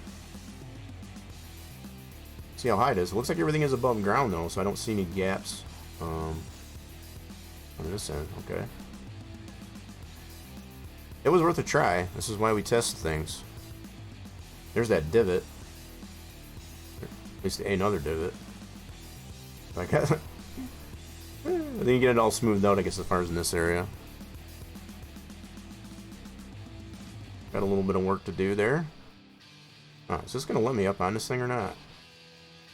So I might have to lessen the thickness of our added on piece there because it doesn't let us get up there. That's kind of unfortunate. Alright, so what I will probably have to do... Yeah, it's not going to let us get up there. That's unfortunate. Okay, so it does have collision. Yeah, everything is above ground, so I guess that is a plus side of it. It's just a little too far above ground. That's about all. A little too far. Yeah, to the point it doesn't let us get up on there. Okay, so do we have a low enough spot on this thing here where I can actually jump on this thing? Let's see. I think it's kind of lower on this end. This is the low end of the track. So in theory, we should be able to get up in here. But it looks like everything is above ground. That's the thing I'm observing. We just probably got a little too high is all. Just a tad too high. Alright, so it's gonna let us get up out here. Nope, still a little too high. Alright. That seems to be one of the lowest spots here. Alright, let's go into the build mode. Whoops, wrong one. Let's go... Construction. Yeah, so I just wanted to get into this mode. So it is all above ground, but it's a little too high. Okay. We do have some gaps in here that we still need to fix on our ended piece there, so that's... Alright, get that fixed too. Alrighty then, so... We could probably bring it down just a tad from where we previously set it at, I guess, as far as to get it to, yeah, so we're moving in the right direction, I feel. Just a little bit more adjustment. Just a little bit more of adjustment. That's about all. Whoop. I want to do that. Yeah, the whole track is above ground. That's pretty cool. Sweet. Alright, cool. That's a step in the right direction, I do have to say. Alright, so we just need to make another adjustment to it, is all. So that we can get it, you know, accessible from the ground, at least anyway. Alright, so let's go ahead and switch this back over. See if we can't make another adjustment. Yeah, I mean, for initial tester, I think it's looking pretty good. I think we're making some positive changes here. Alright, so here we are, back over here. Whoop! Close out of the game there. There we go. Sweet beans. Yeah, I'm super duper happy, I guess, as far as the fact that the track is interactable. You know, you can actually drive on it.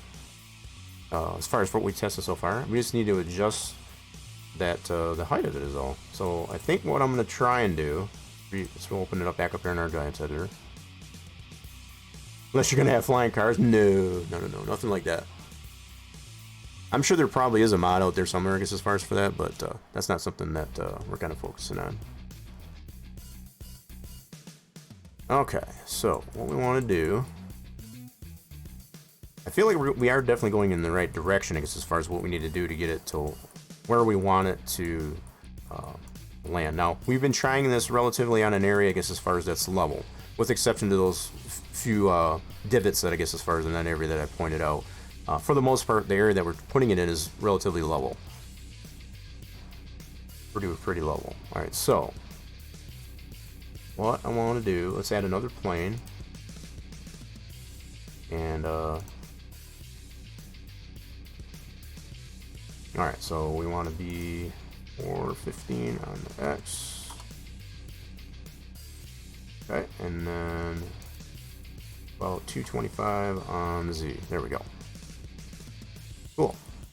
That is in meters, I guess, as far as if anybody would care to wonder. So that gives you kind of an idea. Roughly 415 meters long by 225 wide is this deal. And that's just a rough calculation there. Okay, so we can see, once again, so if we look at here, we can definitely see, this is, picture if you will, what we already witnessed in the game, right? This is how much we've got exposed over here, and it's definitely too high for our character even to get up on there. So this white plane here, this gray plane represents ground, level ground, right? So what we want to do is bring that down a little bit so that it's not, now we may have to sacrifice a little bit, I guess, as far as it clipping a little bit. We can rely, hopefully, I guess, as far as on the terraforming, as far as the leveling aspects in the XML, I guess, as far as to correct that. Hopefully. Kind of where we're at this point. So let's go to this level. We'll scoot this down just ever so slightly. See, you can see that's clipping there. Okay. Another thing we could probably do is if we wanted to, we could probably tip that a little bit on this level. So as far as the track itself, we could do that. Right now, what I'm moving is the entire transform for both our added on piece and then the track itself. But I might have to do an individual adjustment, I guess, as far as to the track itself to eliminate how it's clipping here. I'm assuming what is going to happen, everything that we've tested so far, if I leave it this way, as far as to set that transformer gets as far as back, freeze the transformer in this position, this is what's going to clip the ground. This is the level of ground that's going to clip through the track, and we still don't want that. So I'm going to lower this to the point where the track is going to be relatively level on our level plane, I guess, as far as the ground, like so. And then I think what I'll do, alright, so that's one step. So now we'll go freeze transformations on the translate. We'll bring that down, that back to 0. Scoots that down, but it keeps this in the position. That's probably the third thing to mention. Now what I'll do is I'll take this,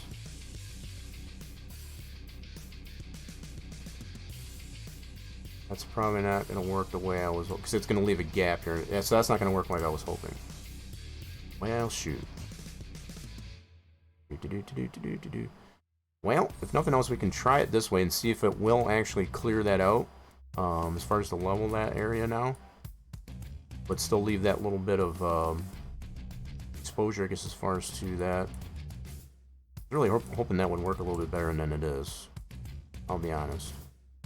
But I am still kind of thinking that that's how much ground is still going to clip through our track. That's what I'm thinking.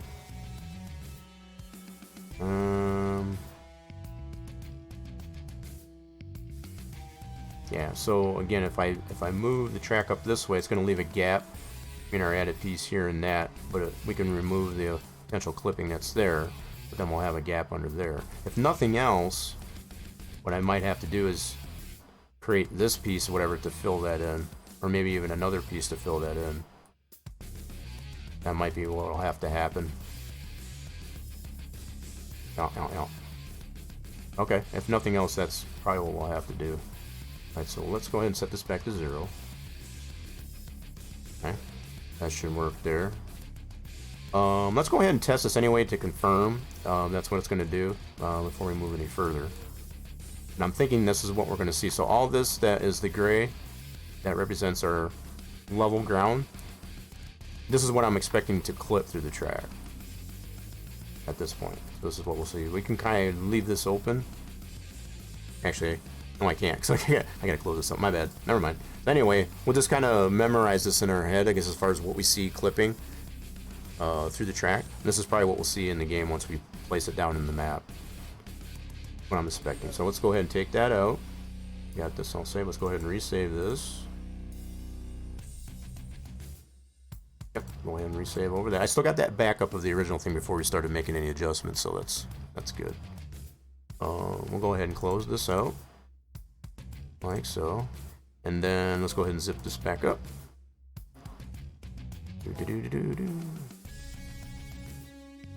And zip and add archive. Zip her up. We'll put this one onto the desktop, get this into our mods folder, and try it out that way. Paste that there, overwrite that, guys. Oh, that bar to the bail. Alright, let's switch this over and get this over in our mods folder.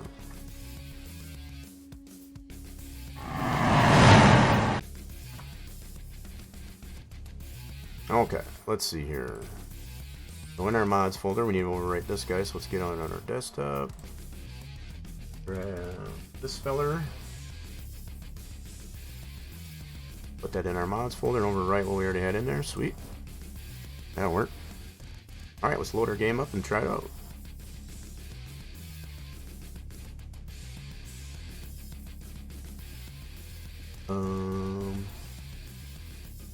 Yep. Cool. Get the right icon. Let's see what we got. 2 hours. Yeah, we're 2 hours in and we're still here. Nice. Gotta love it.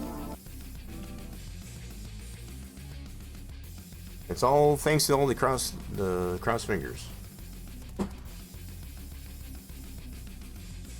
Okay, here we go. Let's load up another new save game. There we go. Let's load this up and see what we got.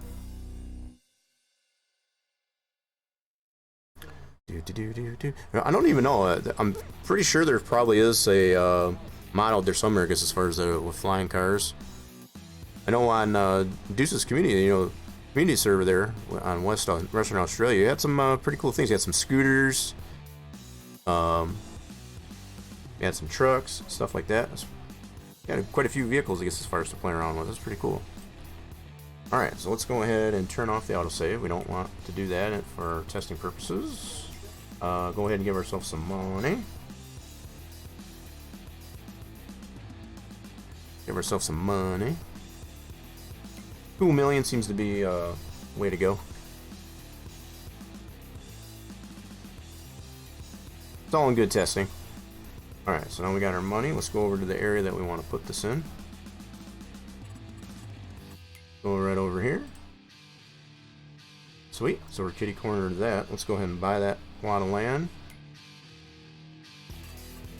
Right there. Buy it. Thank you very much. Alright, let's put our track down.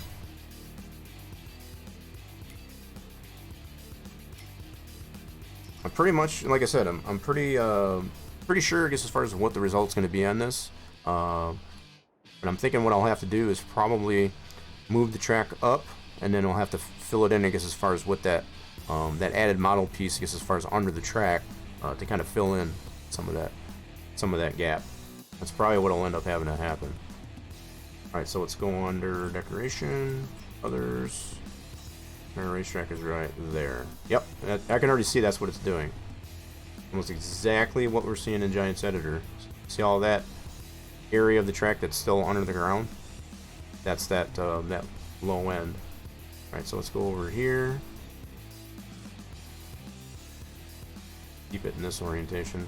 Try to cover that divot up. What am I overlapping with? There we go. Right about there. Boom. Yep, so it's doing exactly what I figured it was going to do. Exactly. I'm gonna check over here. Why is there so much gap there? What in the world? Let's go over here and see what's going on. Oh, it's a huge gap right there. What's going on? Did I not adjust that? Oh, wow. What in macro? So we got quite a bit of adjustment to make there, I guess. Whoa, how did I get so, what in the world? That's weird. Did I not move the track back down? I thought I did. Pretty sure I did. I guess maybe I didn't. Oh, okay. Huh, that's weird. Not sure what happened there. That's weird. Anyway, here's the track. And it is clipping pretty much the same as we saw in Giants Editor. On this end of the track, yep. Alright. So all the testing, you know, all the theories that we've had there have definitely proven itself, I guess, as far as what direction we need to go. Yep. Alright, cool. Pretty good test. I consider that to also be a pretty solid test. Let's get out of there. Let's switch it back over and see what other adjustments we can make. We'll get this set, I guess, as far as to it's feasible, I guess, as far as to so once we place it down, we don't have any gaps or any you know, terrain actually clipping through the overall model like it was just now. All right, let's switch this back over.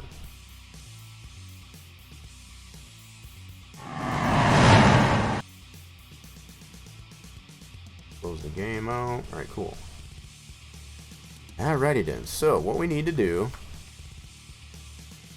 I'm trying to really understand. I didn't realize there was so much gap into that one side there. I thought it was more conformed to it, but let's open up the track here in Giants Editor and see what's going on. Let's see what's going on.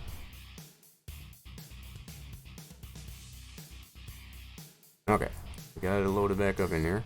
So that was on this side. Really have that much gap there? Holy crap, there is. Okay. Alright, so we definitely got some adjustment to make on that.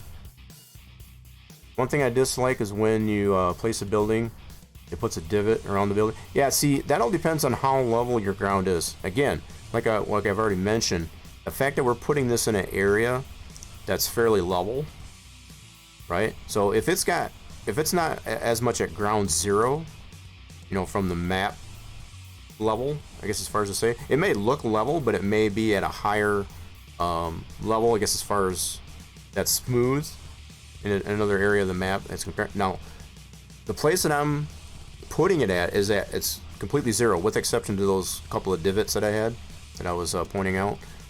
That's all zero. It's all zero as far as the map. It's so like when you create a new map in the Giants editor and it's all at zero, that's what that area is still at.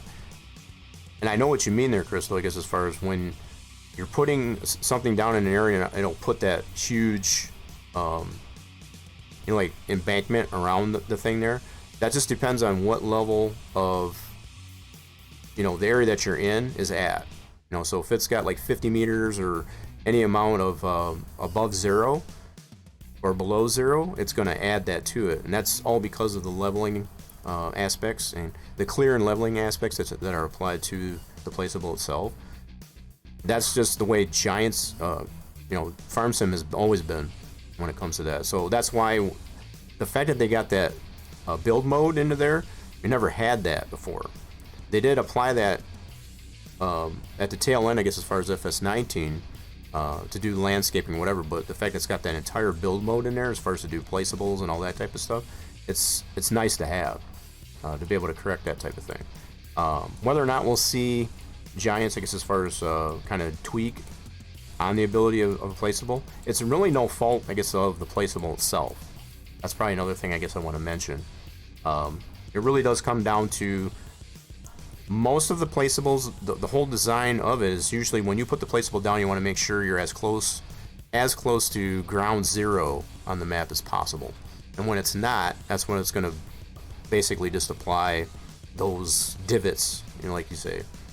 Those totally bug the crap out of me too, but I've just come to understand, I guess, as far as what's going on, because when you do these type of things that I'm doing, I guess, as far as understand the mechanics, the dynamics, I guess, as far as of how placeables and terraforming works, you just kind of take it with a grain of salt, I guess, as far as, well, you just expect that it's going to happen.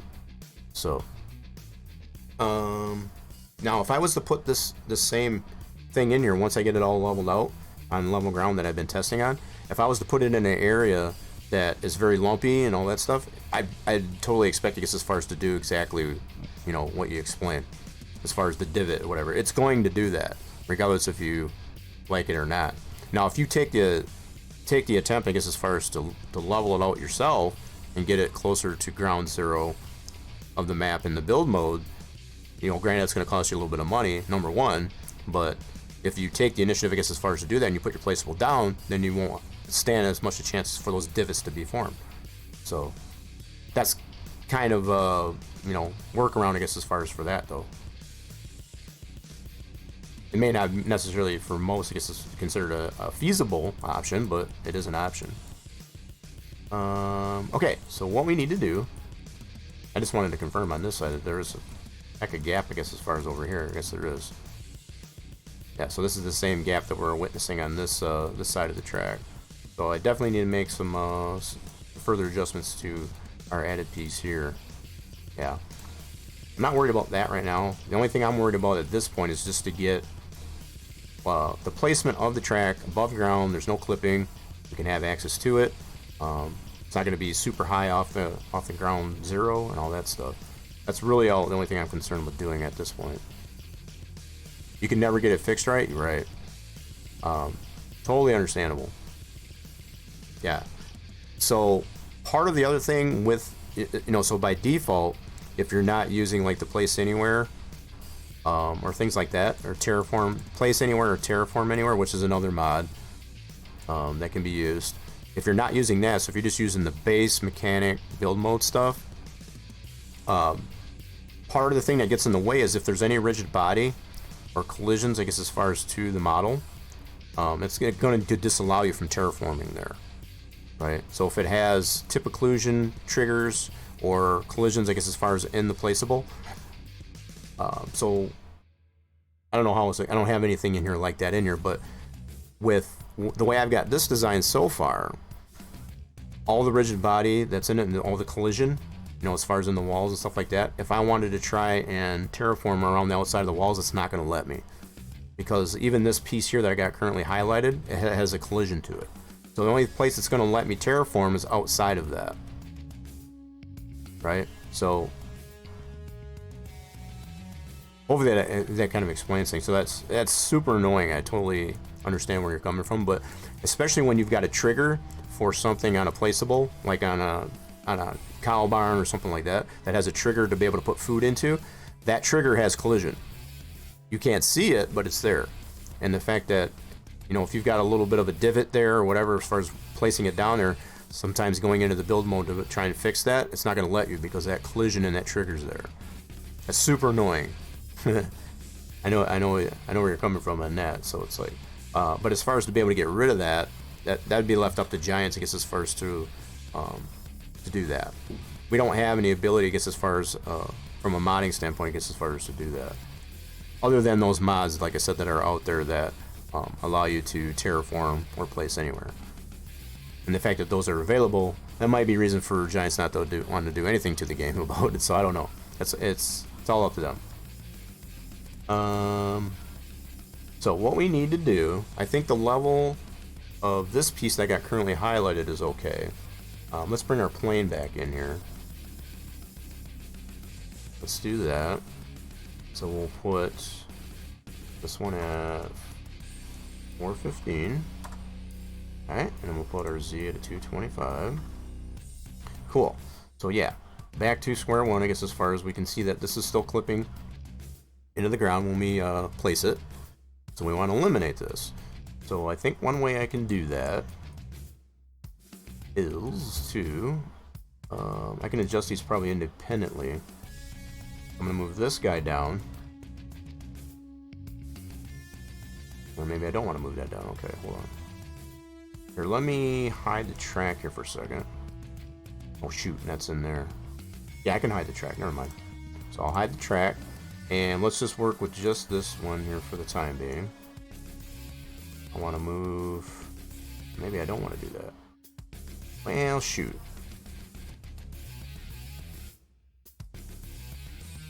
Ruddy-duddy, so I might have to bring this down like so.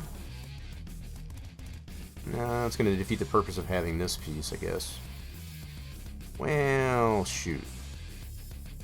I'm just trying some things out just in my head to see if this would seem feasible. Let's put this back to 0.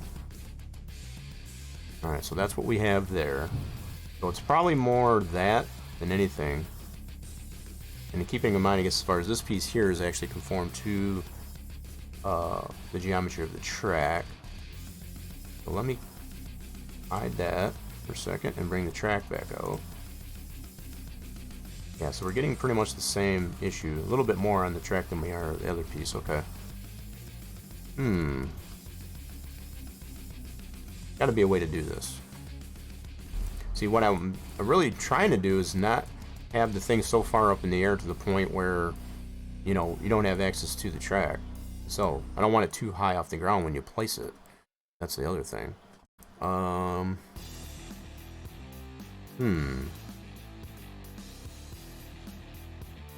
I'm going to ponder this a little bit, folks. There, I'm going to take a short little recess, and I'll be right back.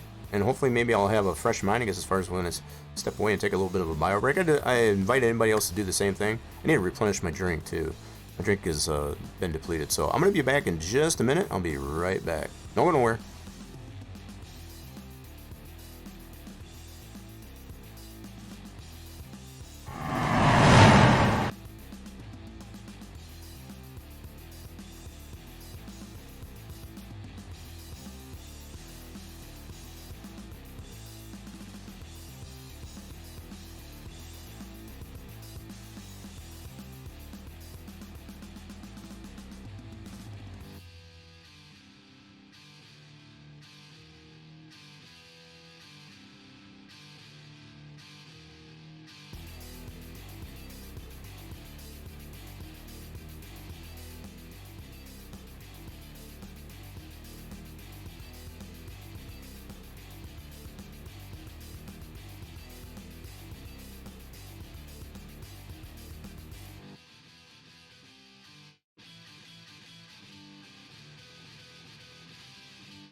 Alrighty, folks. Whoops, I forgot to. What did I do here?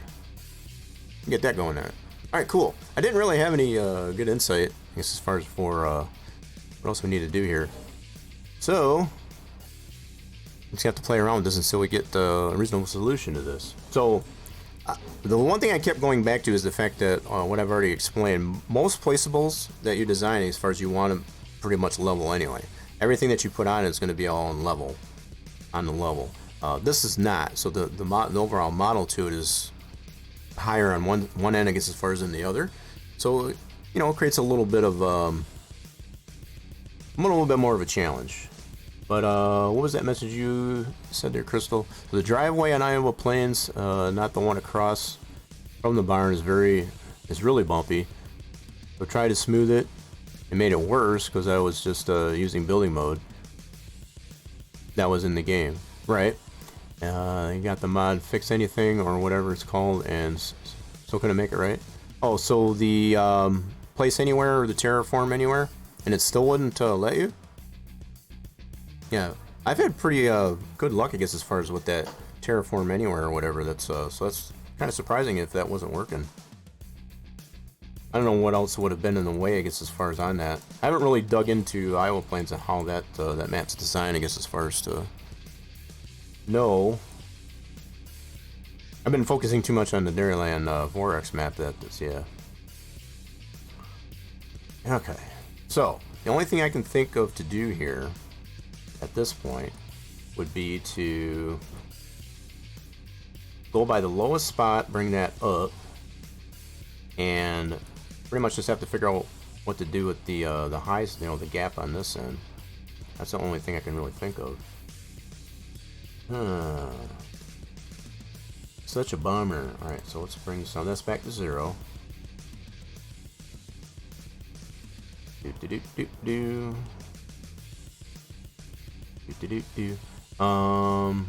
helps some, but not the way I wanted it. I gotcha.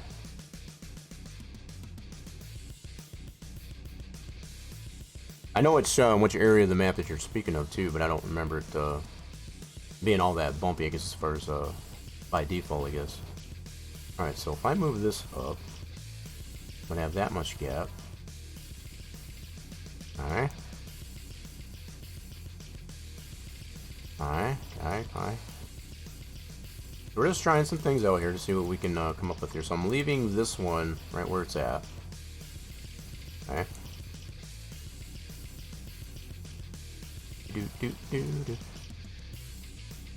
I'm not going to try to do anything with that. I'm just going to play around with these individual pieces within this main transform.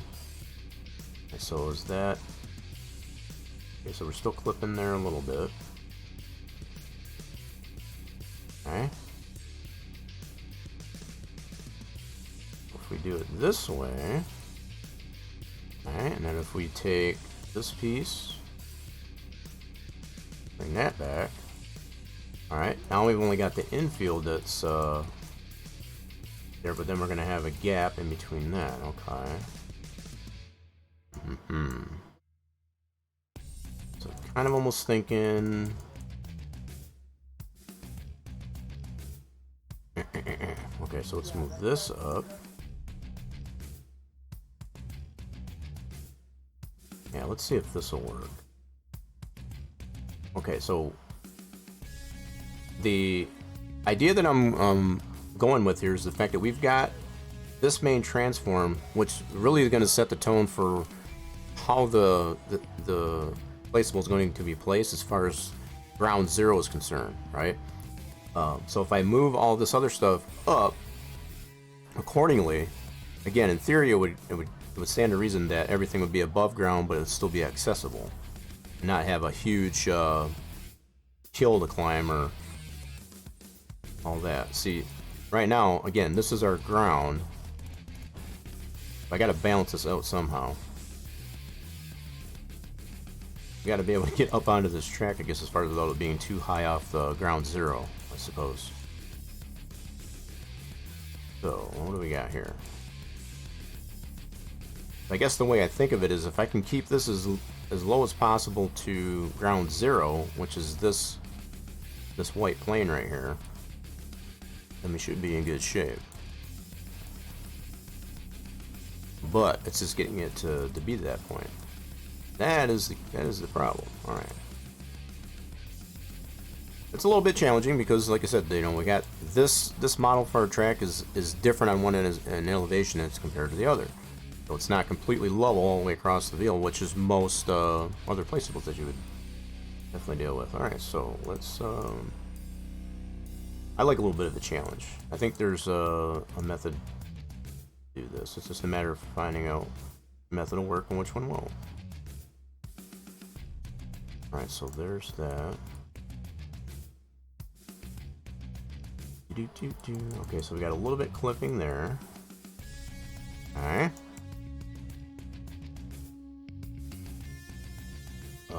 Sets of grass. Alright. I still don't like the fact that it's got that much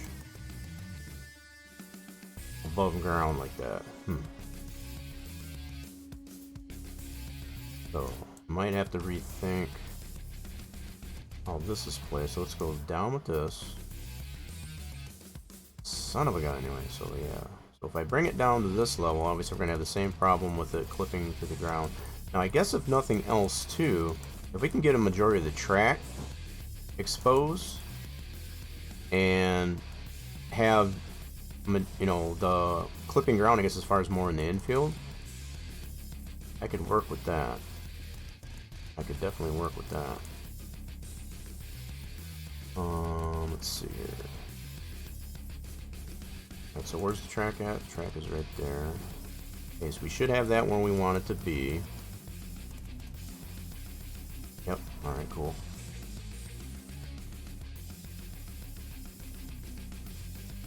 Alright. So even if we can get it to go like this to where how much of the map actually clips through is all going to be in the infield. I can work with that, and as long as the track itself is not, it's got any of the map clipping through it, and then I can deal with all this gap here, because as far as based on our added piece here, I think that might work. Okay, so what I would have to do. What I would have to do is go into here and get the coordinates for, whoops, not that. This, which is at this, oh, you know what? That all changed too. Crap, because I zeroed it out. No. So this is why I saved that other piece. Yeah, that's why I backed this up here, because when I did that freeze translate back before we tried all this, what happened was it set everything else to 0. So all of this here got set back to 0, so I won't have the same translate as I do in my original model here. So what I would end up having to do is reopen that and start over from scratch, I guess, as far as using that backup piece, and try this all over again. I kind of got an idea of what I need to do at this point, so I think we can achieve that with what I've played around in here. So what we're going to do, I think we're going to scrap this one here. I think we kind of used this one up here. There's not really much more we can do with this one. Let's close this out, and we're going to start over. I think I got a pretty good idea of what I need to do. And again, it's all in theory, but it's a pretty good theory. Pretty good theory. Alright, so let's go ahead and clean up our mod folder here. So what I'll do is I'll scrap this one out and bring in our backup back up from our desktop, which should still be right here. We're going to copy this back into our mod folder, like so, and then I need to rename this. Can't keep it this way, otherwise we're not going to be able to communicate with each other when they need to. So we're going to rename this like so. And I still got a copy of that original deal before we do anything. Always good to have a copy. So now we should be able to open this back up. It's kind of the reason why I saved this the backup. I backed up this copy. It's a good idea. It's a good idea. Now, what I can do, I can bring in a plane. So we still got everything back to where it was before we started making changes. Okay. Now I'll go ahead and bring in another plane. Get our ground zero. And I'm not adjusting that at all. The only thing I'm adjusting is just the scale of it. But as far as it leaving the plane itself at ground 0, 0, 0, 0, that's the same. So it's a 1-to-1, I guess, as far as of how we're trying to apply it, both in Giants Editor as well as on the map. Alright, so we want to put this to 415 and 225 on the Z. There we go. Alright, so now I'm not going to do anything to this main transform at this point. Only thing I want to move is these two individual pieces. Get it where it's not clipping through that ground plane. Okay, so let's do that. So we're going to move this one up.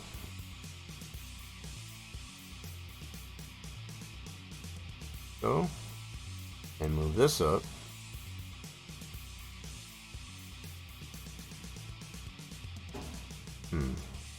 May not work the way I want it to either. So I'm probably going to have to make some individual adjustments, I guess, as far as to this piece in my modeling program. Which I can do that.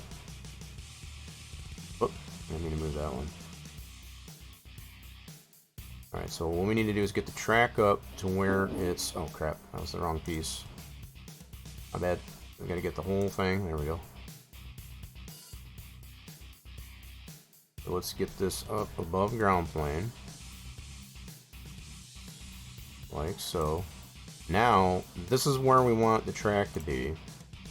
Okay. Now it's just a matter of filling in all these gaps. That's going to be super duper interesting to do that. So, what I can do, because I got the same... I think I do. Hold on a second. Oh,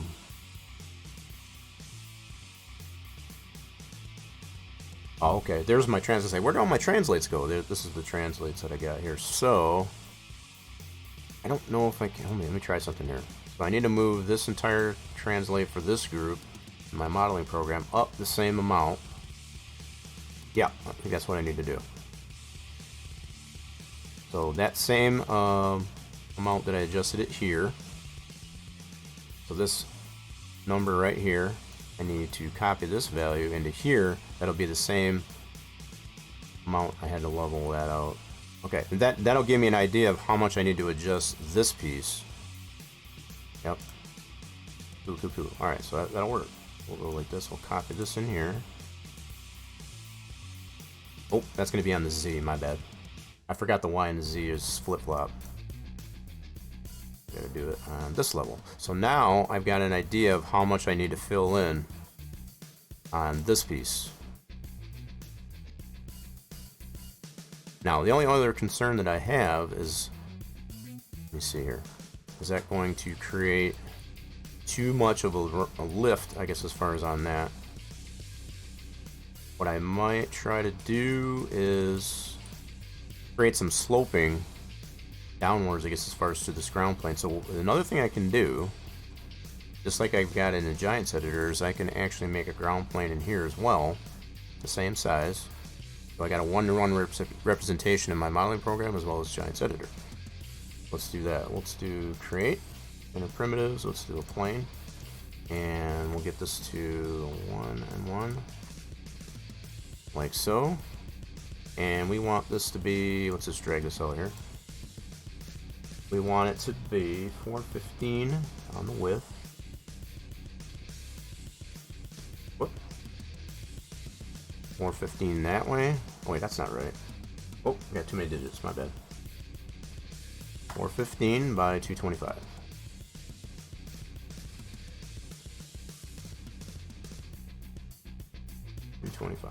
Cool, so that'll be the same size plane that we have in our Giants Editor.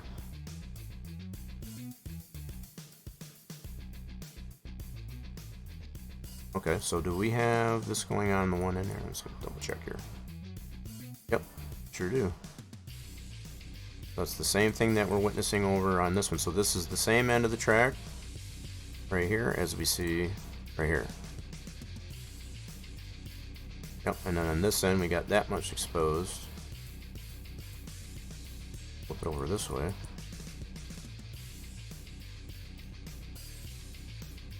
That's about right. So this should be at 0. Let me double check. That is at 0. Double check some things here real quick. Let's get out of that. Yep, so that Z is at 0. Whoa, hold on. Okay. Actually, I'm getting a little bit different. Oh, hold on a second. Why am I getting that? Okay, so this one we did bring. Brought this whole thing up to the same value as Giants Editor. Okay. That part's good. What about this thing? So we got, this is at 668.668. That is not at the same level. Okay, cool. So we got to go, let's copy this value and put that into our modeling program. We want to get this a 1-to-1 representation here. Hey, how much close is we to that? Is that right? Okay. So that is at 668 there. 668 there. Does that look right? So we got that much exposed. Okay. I think that's about right. Yep. So we got this much showing in there as we do here. Yep, so having all those at those same coordinates, we got a 1-to-1 representation of our modeling program as opposed to Giants Editor. So what I'm trying to get it to at this point is being able to fill in the gaps to our track. Because right now it's got a lot of gaps into it. I might have to.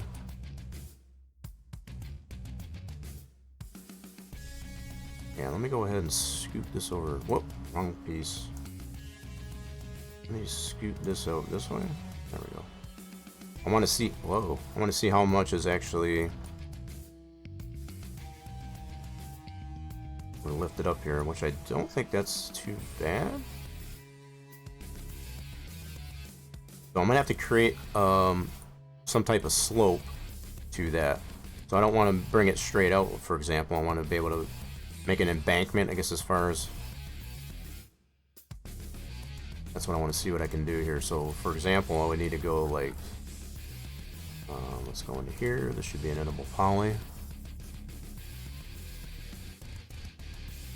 Grab this vertex. Let's see, what do we got over here? I may need to add some more to this to see if I can adjust this a little bit more. So this green, this aqua color or teal color is actually representing ground zero. That's the same thing that we've got in our Giants Editor here. Okay.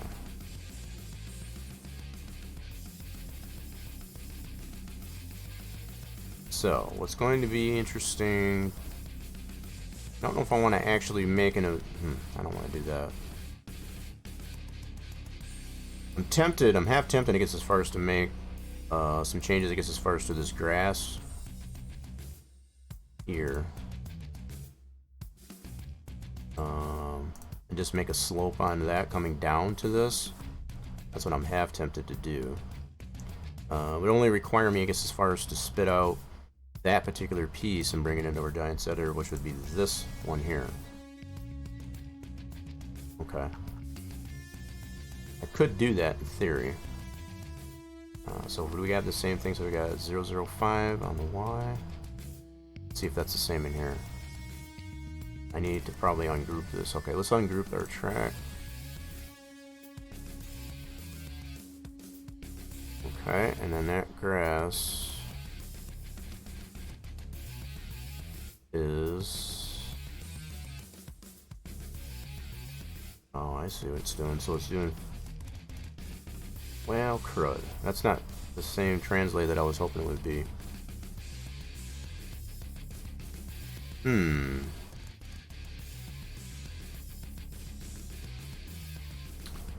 Well, that's not going to work out like I was hoping. So I was thinking I can just modify this this grass edge here and be able to slope that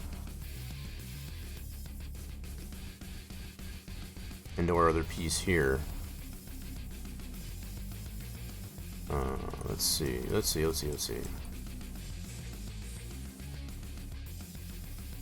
Ay, caramba.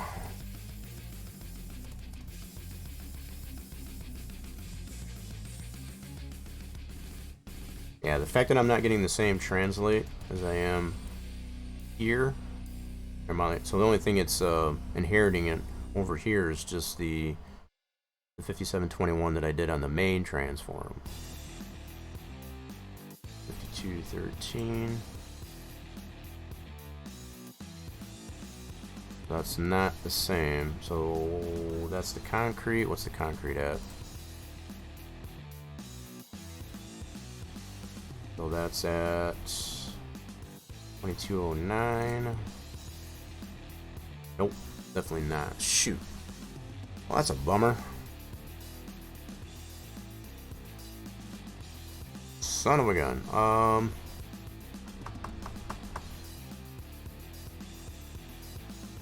I'm a little stuck, I guess, as far as what approach I want to take to this.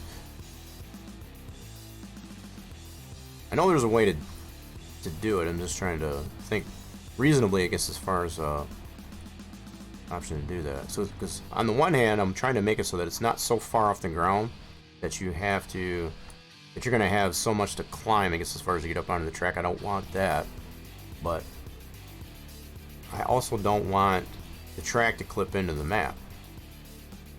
So that's the two things I'm fighting with right now.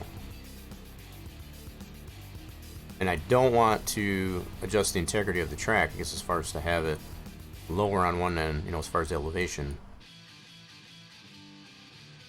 So just the overall design of the track, I don't want to touch that if I can help it. So I'm just trying to force it to work as far as if I can.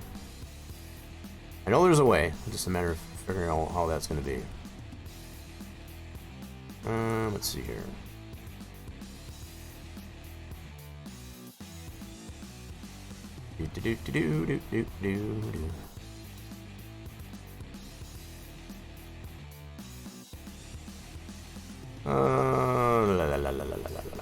So the fact that I moved that whole thing, do I have to reset that to 0? Trying to think of what I gotta do here.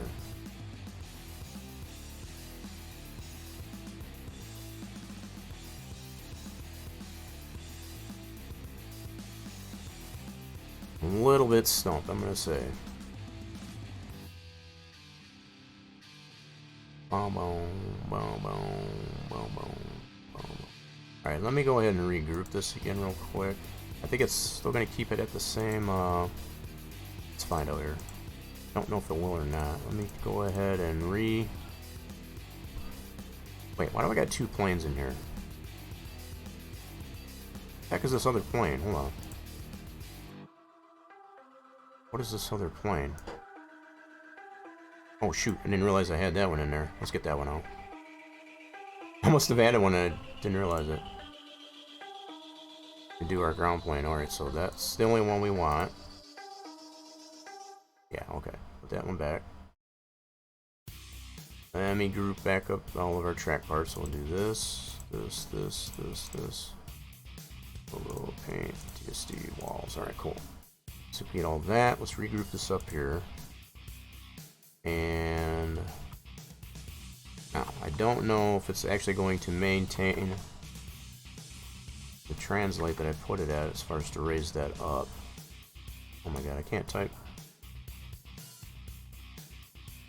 Alright, so is that? It is. Looks like it is anyway. Okay.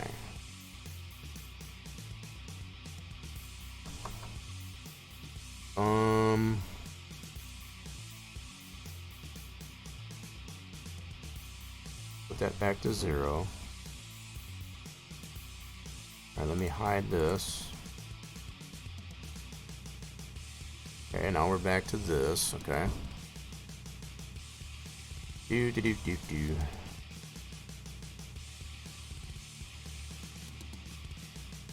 Yeah, there's got to be a way to do this. I think what I will still end up having to do is do something with this grass as a part of the track here. Actually create a slope or something on that, because it's going to have a gap in there regardless. Especially just to eliminate. I might have to go a little bit simpler, I guess, as far as on my... Okay. I think I got another idea here. So what I'm going to do...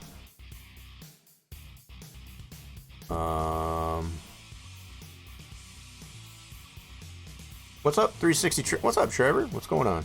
We are designing a track, which is the base of it, I guess, as far as of a previous build we did of North Wilkesboro Speedway for NASCAR Racing 2003. I know you are a solid fan, I guess, as far as of NASCAR Racing 2003, right? You were asking some questions, I guess, as far as about that earlier. So we're taking a previous build, in the geometry of the North Wilkesboro Speedway that we did here at Spline Design Studios, and implementing it as far as we're trying to repurpose it, put it that way. So what you're looking at, the ground plane here, I guess, as far as which is all set to 0. This represents ground 0. It's all set to 0. And you can see, I guess, as far as how much the track clips into a ground 0. So as far as I'm trying to get the track to conform to a ground 0 in the form of a placeable for another game that we like to play, which is also Farming Simulator 22. So that's just kind of like in a nutshell, I guess, as far as what we're trying to do here. So far, most of the testing that we've done, it's turned out pretty good. It's just a matter we've got to adjust it, I guess, as far so there's no huge lift, I guess, as far as in the track to get to it and have access to it. So to either have it too low or too high, I guess, as far as to be able to actually use the track. Okay. So what I've been sitting here pondering, and I got a kind of an idea here, so let me hide this plane, this ground 0 plane. There's our track. I'm going to bring back our level piece here, like so. And I think the only thing that I really need is the surface areas. I don't even think I need these extensions of that. I don't even think I need that. So let's go ahead and separate that out. And I can make a clone of this, actually, just so I can always go back to it if I want to. Let's do that. Let's do that. Let's go ahead and do clone. I want to do a copy of this because I don't want to touch the original piece. I want to keep the original piece the same. So I got 2 pieces of that. Oh, I see what it did. I need to rename one of them, I guess, as far as to segregate one from the other. Yep. Let's do this as shape 2.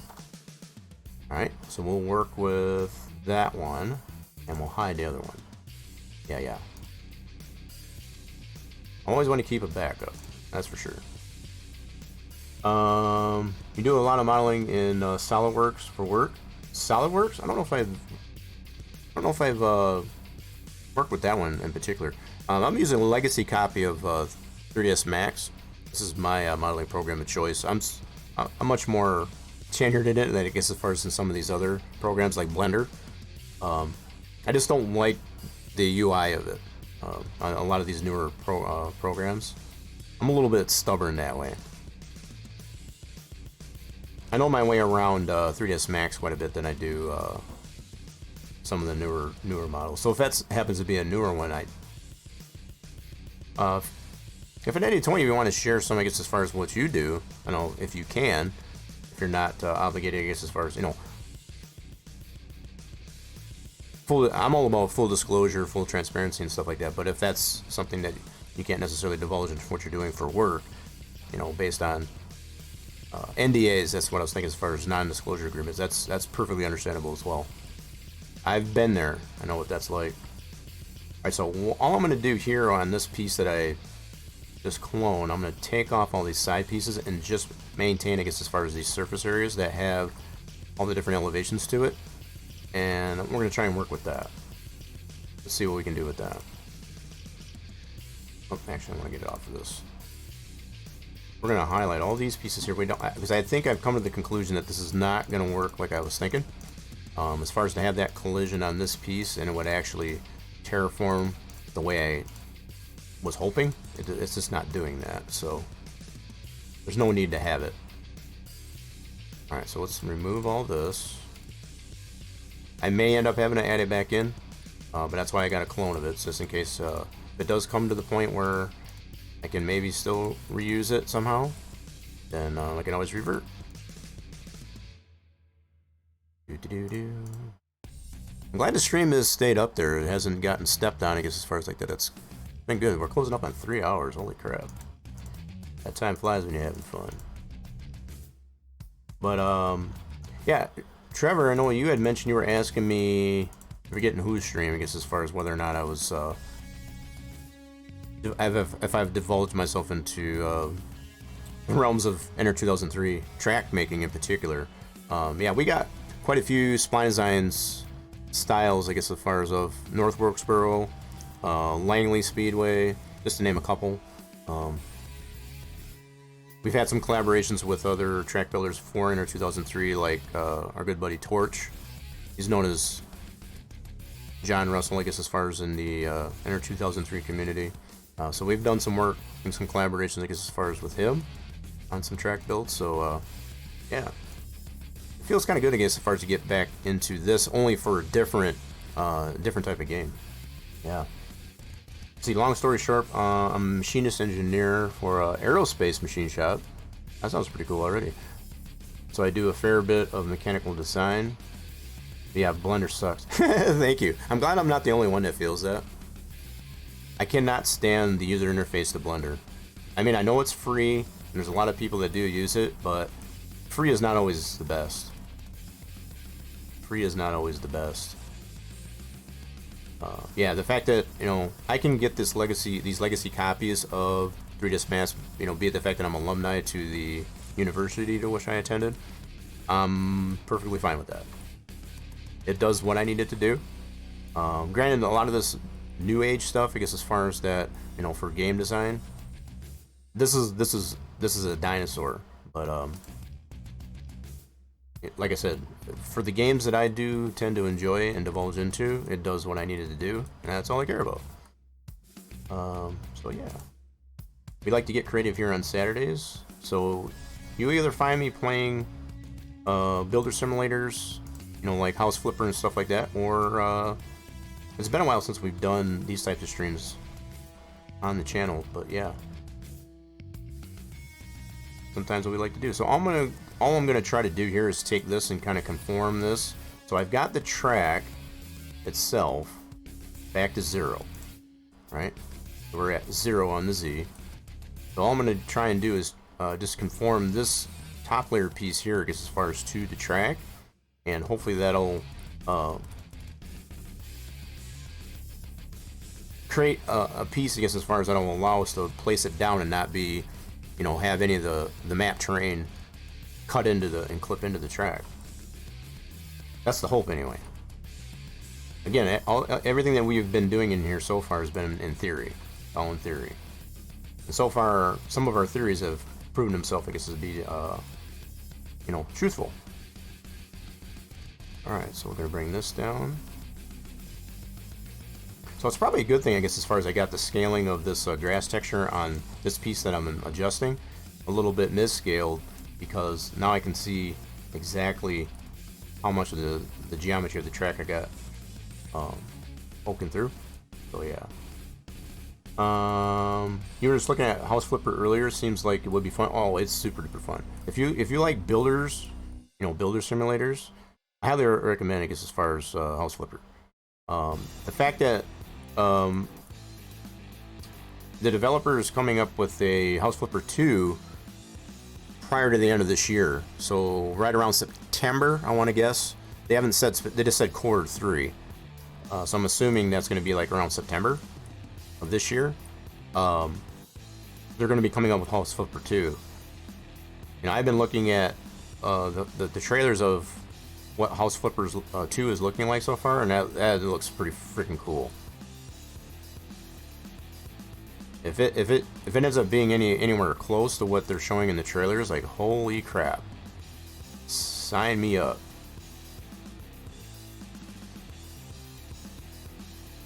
Yeah, so I don't have a point here to adjust. That's kind of sucks. I might have to cut into this a little bit more, as far as to get this piece adjusted, I guess, as far as to the track. That might be possible.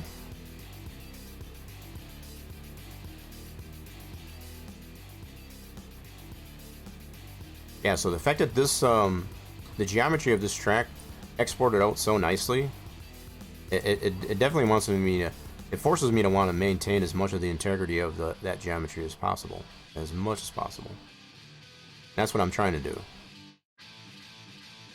With all that I am, that's what I'm trying to do.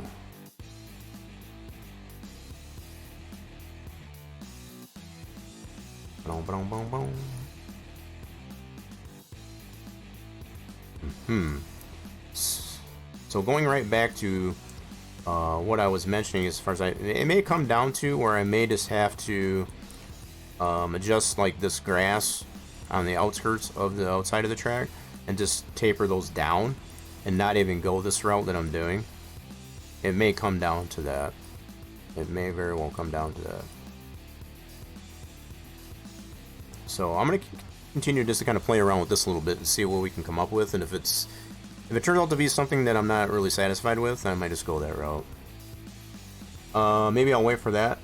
I'm still wrapped up in Summer Car. Summer Car is super fun too. If you like the permadeath aspect to it, another really good game if you haven't checked it out there, Trevor, is Mamba Zoo. It's a little bit on the easier side, from My Summer Car. I play that quite a bit on Wednesdays here on the channel. I have a lot of fun in that game. Not that I don't care for Mamba Zoo. I'm not trying to rip on My Summer Car. My Summer Car is its own animal when it comes to but it's much on the same line. So as we've come to understand with My Summer Car, it's more on the Finnish nationality, whereas My Summer Car is more Canadian. So you have such things as maple syrup that you can produce and stuff like that. It's super fun, and that's something I just kind of recommend for anybody that is into, I guess, as far as My Summer Car as much. I'm not trying to sway anybody at all. It's just if you weren't aware of it, as far as like to pass that information along. Yeah, so I'm not able to adjust a lot of this. That sucks.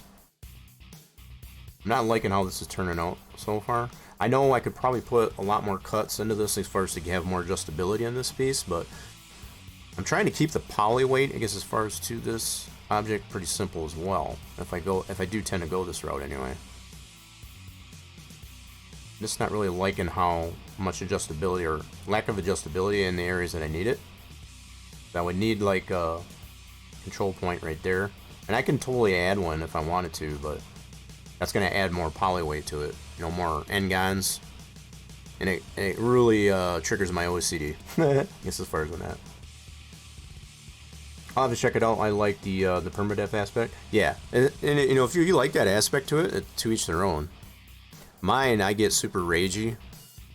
I super rage out, I guess, as far as when it comes to permadeath. When I put a bunch of time, into the progress, building the car and getting it race ready, and then to get run over by cousin, or just little aspects like that, those little tragedies, I guess, as far as it happened in there, and to lose all that progress, that's super. I can't stand games like that. And that's just me. Oh man, it sucks so bad. I mean there's plenty of people that I found like I know you've been in Walt's stream, I guess, as far as Barrel Fire. He just enjoys the grind, I guess, as far as it comes with My Summer Car. So he's got a whole different attitude, I guess, as far as for it. It's like half the stuff that happens to him, I'm like the flip side of that. I'm throwing keyboards and whatever, and be like, you gotta be freaking kidding me. All that work down the tubes. But, you know, he takes it in stride. And I think that's one of the reasons why I like watching his stream, because he's so chillaxing. I mean, he gets pissed, don't get me wrong, but at the same time, he likes the game so damn much that he doesn't let that bother him. For me, you know, to play a game like that, to continuously lose progress like that, it's like, nah, bruh. I'm good. And that's the only reason why I like Mamba Zoo more, because I can continue with the progress on it without, you know, having to deal with permadeath. And I think that's really the versatility between those two types of games. They relatively have the same concept of being able to sell different types of stuff. Like you can do the, you know, like my summer cars. We come to know that you can suck the poop, I guess, as far as out of the customers. You can, amongst other things, you can make the hooch. You know, things like that. And they all have their own little behaviors, I guess, as far as about them. And I think that's what makes the playability of those games super fun. So I'm kind of the type that like to watch other people play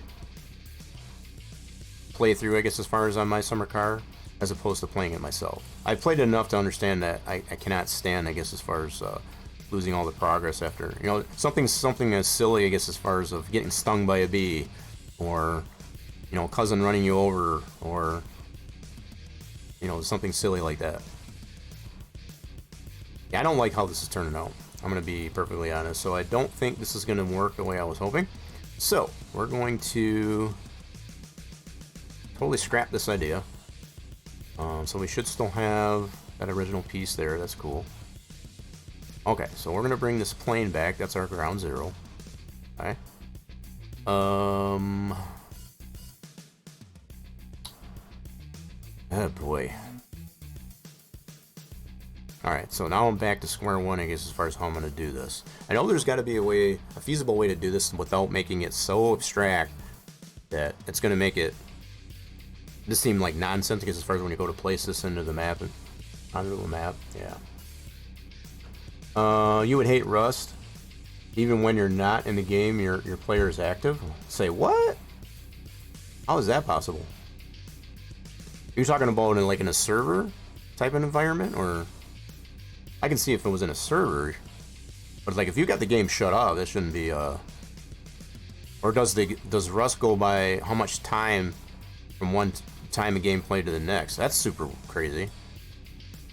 So if it's like using like system time from, you know, from one save to another, if it's using that's pretty wild. So like if I play it one day and save it and come back in, it's like it's been a week. It's like, okay, you got a week's worth of time that your player's still been active, so it's like it takes into account of that. Yeah, I would totally not like that. I like to finish off where I left off when it comes to that. I mean, that's kind of a crazy concept there, but holy Moses. If that's the way it tends to play on Rust, yeah, I probably wouldn't like that one either. And to each their own on those, like I said, I mean, it's whatever floats your boat. That's that kind of stuff is probably not for me, though. Shoot. Well, folks, I don't know what other approach I can take to this, because basically what I need... So this is ground zero. Getting back to ground zero here, right? So we got our track at 0. Yep, we're completely at 0 on the Z. Okay. And basically what we're trying to do is get this to be able to place down without any of the ground actually clipping through the track. Okay. So we're back to this point. What I could do... I might try this too. Let me go ahead and clone this plane, this ground plane. Let's try this out. We got lots of options that we can try. So far, anything that we have tried isn't working out to our advantage here. So let's do this. We got a clone of that. We're gonna hide the other one. Keep that put that for safekeeping. All right, let's hide that bad boy. Now we got this one. So what I think I'm gonna try and do is actually make some cuts into this, so that we can make some adjustments to this plane and see what we can do with that. Let's see, you'd build a house, get in it, lock the door, come back next day and be dead. Oh, Jesus Christ. Wow. That's nuts. That is nuts. Yeah, that would totally tick me off too. That's for sure.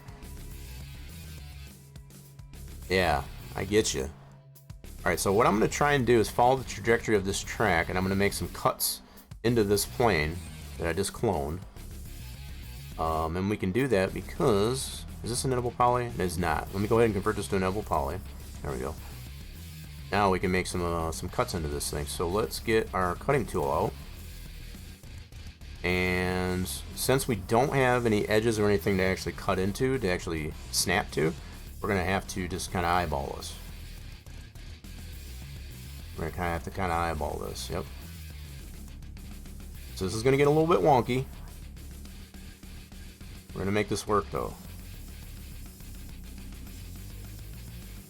I can always move these cuts once I get them cut. So there's that too. Let me see. You know what? Let me go ahead and back all that out. I got a better idea. Hold on. Oop, convert that back to an editable poly. Alright, cool. Went back too far. So I'm going to move this up just so I can see. Yeah, I think that'll work. So if I move this back up just temporarily, so I can see actually where I need to cut, then I can always move it back down. Alright, cool. Let's do that. Let's lift this up. There we go. And I can always move that back down after I make my cuts into that plane. You gotta run? No problem there, Trevor. I appreciate you stopping by. Hopefully you don't be a stranger.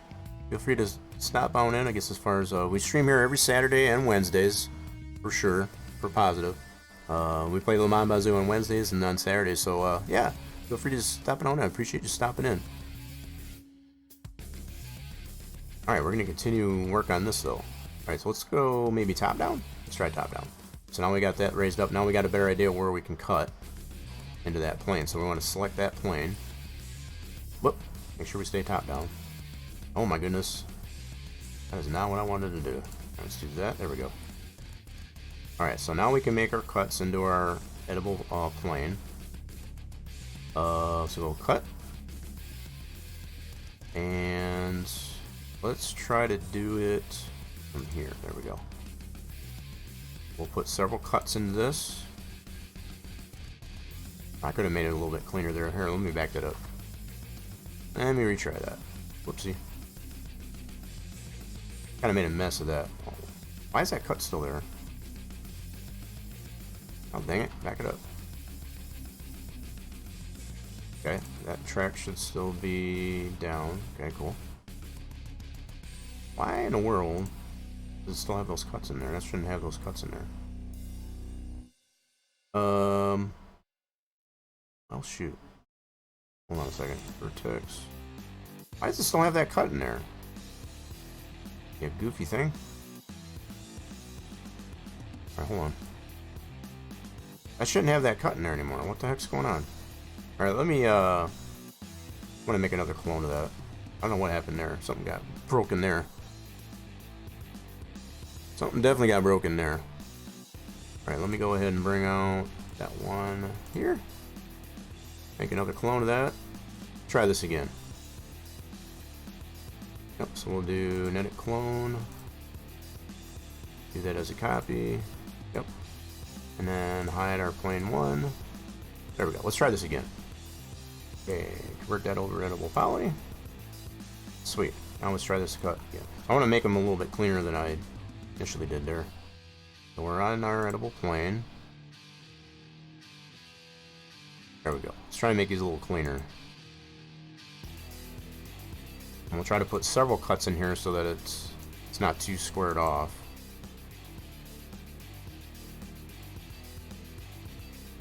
We'll just go all the way around here.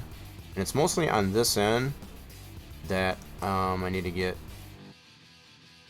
cut out, but I'll have all this additional adjustability in this plane.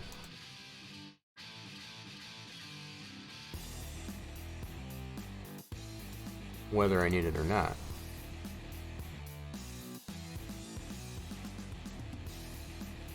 Do-do-do-do.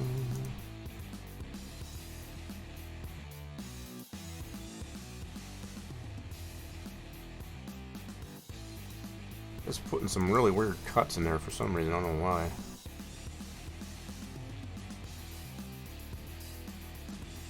Okay. Now we should be able to get right back to where we started, which was over here.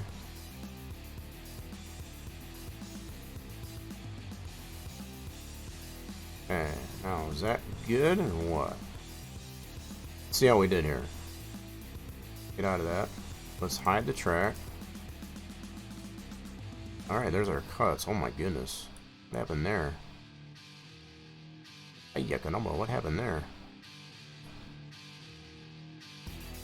Okay, we got a little bit wonky, I guess, as far as in certain spots there, but I guess I can work with that. Kind of missed this spot here, though. Let me move. Will that move? Let me see here. Nope, there's no vert there. Son of a gun. Let's see if we can move this up over here. That was crazy how that cut that. I guess it was trying to go to that corner. I guess that makes sense.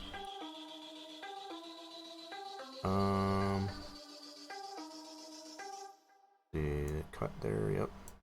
I'm gonna try and clean this up a little bit as far as the way that cut. Okay, well, that's gonna cross over. I don't like how it's doing that, but it should have only cut this ellipse, I guess, right here. I don't know why it cut like that. I didn't have any snaps on, so yeah, well.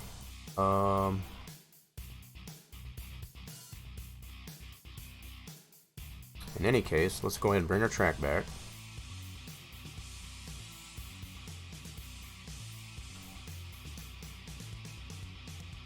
And I'll need to bring that, put that back to 0 on our track. We did kind of lower that. Or raise it, my bad. So this is, oh, it's also on this end, okay. In any case, we got that cut. Be able to make some adjustments to that plane. Alright, cool. Let's go to the plane. Now, be able to grab these verts that we cut. See if that's gonna. We might have to do it on the outside of the track too, as far as put some cuts in there. Maybe we'll see how this works. I might have to do that just so we have the adjustability on the outside of the track too. Might be possible. Okay.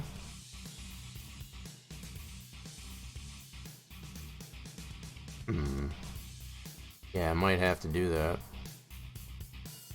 This might not be enough cuts as far as to get that. So I might have to put another cut over in here. We got several different levels of elevation, I guess, as far as happening there. So I think that's part of why. Okay. Let me go ahead and put these all back to 0. Yeah. And we're gonna put at least 1 or 2 more cuts into this here, so we can adjust this end of the plane. Yeah, let's do that. Let's see, that one. Alright, so we got those all back to 0. Sweet. Let's make some more cuts into this. So, we'll go ahead and raise the track back up.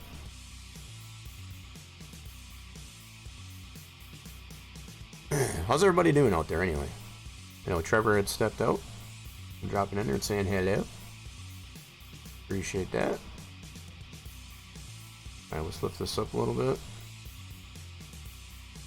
So I think the approach that I took to it was to get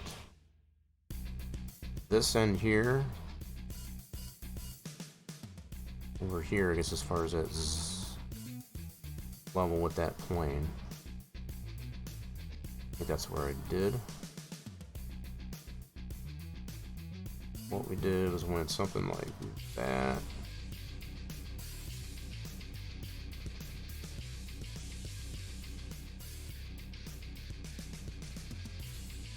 Okay.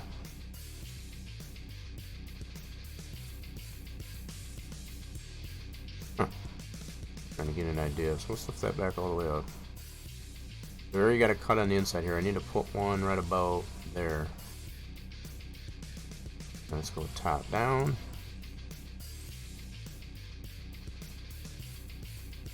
Alright. we'll select this one here. So right about in here is where we need to make some cuts into there, into this plane. So let's go cut, and we'll try it like that. Try to make these as clean as possible.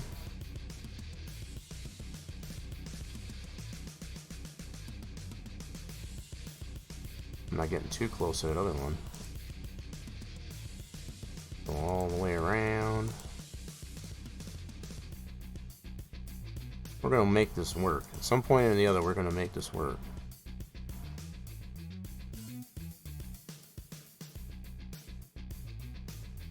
Appreciate y'all being the witness, I guess, as far as of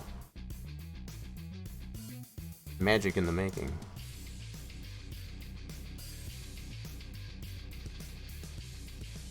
Alright, still making cuts. Alright, cool. I sometimes forget, when I'm in this cutting mode, that it's almost the same process of when you're doing laying down a spline. Hence where the name of our modding group comes from, as far as Spline Design Studios.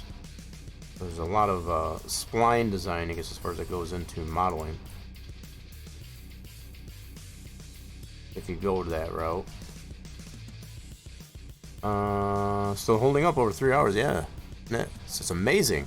See, I think it's all you. Everybody's hanging out and putting out the cross fingers and the gold stars at this point. Feel free to use the crayons. So if you're following the channel, we got the crayons available, I guess, as far as for. I don't want anybody to feel left out as far as when they come over to here, because I know some of the stuff I tend to divulge into here gets at least people, kind of feeling left out. Okay, so is that? Did I get all the way back? Shoot, I think I did. Let's get out of that. Let's hide our track. See how we did. Oh man, did I miss a spot? How'd that happen? Oh wow, yeah, it's kind of ugly over in here, but I guess it's I guess it'll work. Yeah, you got a little bit ugly right here, but okay. Yikes. But yeah, it doesn't really give me any indication. I was trying to keep the track open there so I can actually see where I needed to cut. Okay, so that one is together. So we kind of overlap that stuff. Okay. Whoops. Ah well, we'll make this work. Now we should have a little bit more adjustability there. I have no idea what you're doing other than creating a racetrack mod. Well, other than that, include. Well, and that's, it's understandable. I guess as far as I get that, I totally take that in consideration. I guess as far as when I do these types of streams, because it's not what's the word I'm looking for? It's not everybody's forte. But if anything else, I try to give the awareness, I guess, as far as of what goes into mods that when you play in your favorite games, as far as somebody had to create that, right? And it's those like myself, I guess, as far as that have done that. You create some of these mods that you've come to enjoy to play with.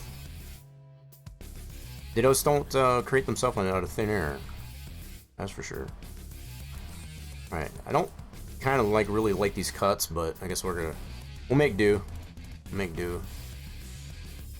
Kind of turned out kind of crappy. I don't like the way it did all that, but as long as it gives us the adjustability that we need. Let's go ahead and untie the track again. See how that. Oh wow. Oh, we gotta lower the track back. I was like, whoa, wait a minute. So we gotta put that back down here. Okay, cool. Let's go into our plane and let's make the appropriate adjustments. Alright, so hopefully this gives us a little bit more adjustability.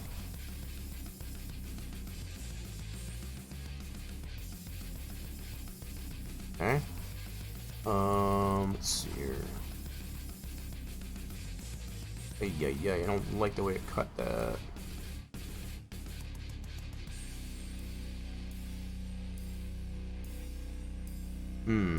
Okay.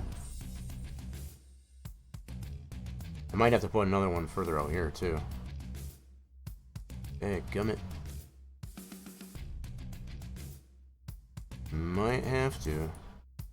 Maybe not. Maybe not. Oh, wow. Yeah, so that was a really bad cut right there. Oh yeah, that was a really bad cut. Kind of crinkling it right there. Oh, a nasty crinkle.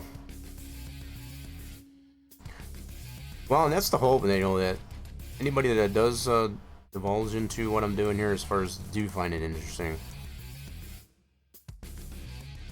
Not all about the gameplay. Sometimes, you know, you gotta appreciate, I guess, as far as what goes into the stuff that we like to play within games, right?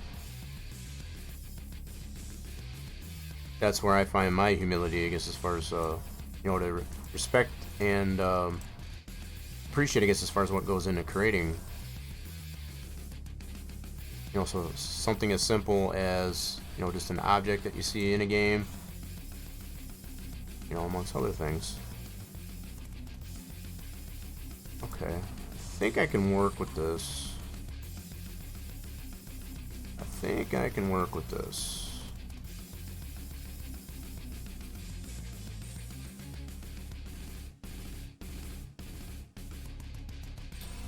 Alright, so wait, is that separate from what in the world? And we need to bring this stuff down. Oh wow. Huh. Why in the world?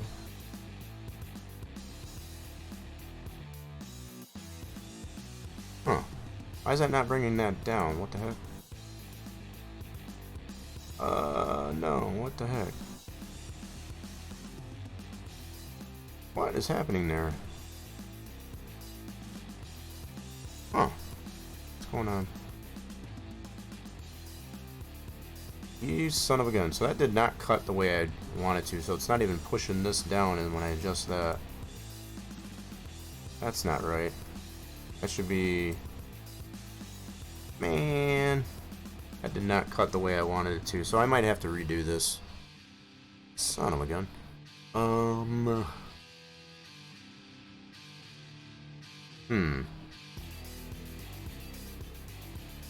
Yeah, I'm gonna have to redo this.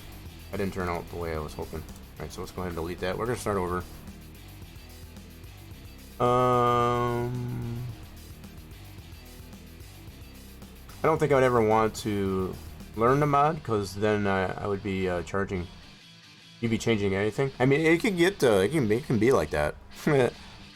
That's why I kind of feel like I discipline myself, and it's like, as much as you would want to make something like faster or more capacity or something like that, I tend to reserve myself. I like to think about how it would be designed if you were to create it, you know, in reality, as opposed to virtually. There's a fine line for me, I guess, as far as in creating something that's in the virtual sense. You do have a lot of freedom, I guess, as far as to be able to make something very, you know, super OP, for example. And that's just the nature of virtual reality. But I'm still dead set, I guess, as far as on the realistic, you know, keeping it realistic. That's why, for example, the scale of this track, as far as in the virtual world, is true to scale. Right? True to scale in the virtual world. So to change the integrity of that, that would be a huge no-no on my part. You know, as far as the way I think of it. You know, so the approach somebody else would take, I guess, as far as to get this to work the way they would want to, I guess, as far as in another game like Farm Sim, they would take a totally different approach. You know, they might want, for example, they might want to take this whole track and scale it down or scale it up to make it bigger and all that stuff like that. No, I don't want to do that, because this is something that we took the time to build it based on real life information, and I'm trying to make it work within another world, which would be a farm sim in comparison to a racing simulation. So that's kind of the way my brain works when it comes to these things. So what we need to do, once again, we'll unhide that ground plane again. What is this? this the third attempt at this point? I think it's about the third attempt, I think. We're going with the third attempt. We need to clone this again. Plane 2. Go ahead and hide plane 1 again. Now, let's start square one once again. I need to get some cleaner cuts into this thing is what I need to do. That's what I need to do. So, I've been trying to use the track as a guide to get my cuts in here. I might have to put some snaps in here, I guess, as far as to help me on the straight and narrow. Alright, so let's lift this back up again. Okay. Now, we got our clone piece here. We need to make that into an edible poly. So we've tested it enough, I guess, as far as to know we need to happen. So I'm not going to be satisfied to test it again in the game until I get it to where I feel it needs to be prior to getting it back into the game and testing it. If that makes sense. We've done like what, 3 tests at this point? I think that's what it was. That's more than enough information that I need as far as to get it to where where it needs to be. Okay, so we got the track up there like that. So when you go into here, we got an enable poly. Let's go top down. And I may need to put some snaps on. What I don't want it to do is snap to the track itself, because that would be the potential. What I could do is just kind of eyeball. Okay, I got it. Alright, so I know what I need to do here. Let's move this over this way a little bit. I'm going to center this up a little better. Okay, let's do that. That looks better. So I'm going to kind of eyeball instead of keeping the track open. And then that way I'll have a better idea of where I've already cut. And then I don't get those wonky cuts like we had. I can always bring the track back in. We'll hide that. So we're going to make some, because we can always move the cuts too. As long as I get them in the general vicinity, I guess, as far as where they need to be, I can always adjust them after the cut. So let's do this. We'll start from here. Cut it down like so. Let's go all the way around in a circle. And then we can always adjust that. I'll keep them really tight cuts. And I can always move it. I think, hopefully, in theory, this should give us a cleaner cut than what we've been with leaving the track open and using that as a guide. Oop. A little carried away.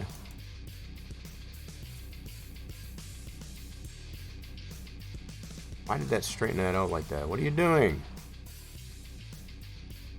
Okay, want to be like that, huh? Well, let's undo that. Alright, cool. That I can probably work with. That's a lot better. That was part of the reason why I needed to get the track out of the way. Just to kind of eliminate all those wonky cuts. There we go. I think this might work a little better. Let's bring the track back in. Let's do that. Alright, let's see where our cuts are at. Let's go to vertex. Now we can kind of adjust where they need to be, where we want them to be. Let's move them all. Whoa, what are you doing? There we go. Let's move them all here. Whoops, I'm a little too far. Got a little too carried away. So in an effort, I guess, as far as just to have some clean cuts, better to probably do it this way. Where's my other vertexes?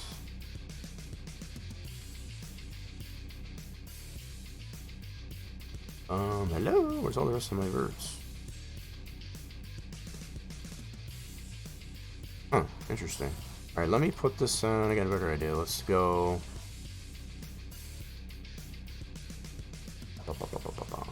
Wireframe. Yes. Let's see. Yep, that might work. see the wireframe of our cuts right there.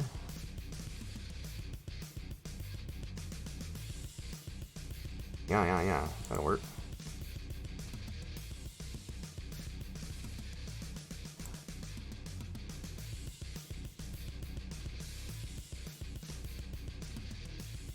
This is not working out too bad so far. I'm going to put some more cuts into this once I get this all into place. I don't think I need to go up this far. I think I can follow... Yeah, probably that inside wall. I think that'll work better. Yeah, let's do that. I don't need to have it all the way to the edge of the geometry there, the track. Yeah, so we can go like this. I can probably have another cut there, but we'll work with it. It's not too shabby. Not too shabby.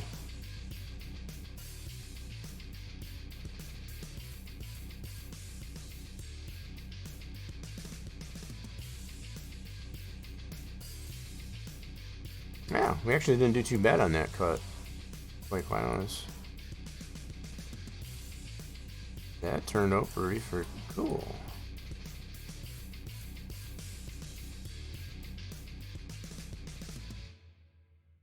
Okay, so that there. This one will probably bring out a little bit.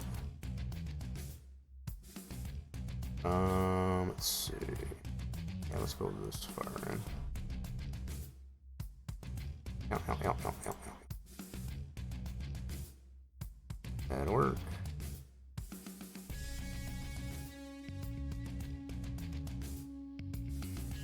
Oh wow. Whoops, I'm only going the wrong direction. Hold on. There we go. This way.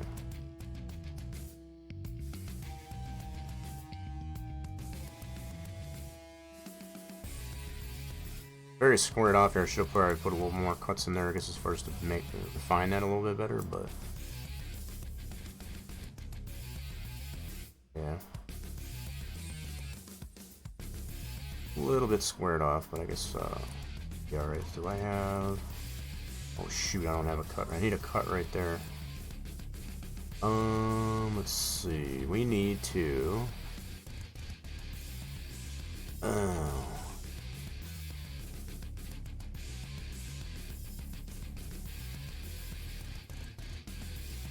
Son of a gun. Yep, we need a cut right there.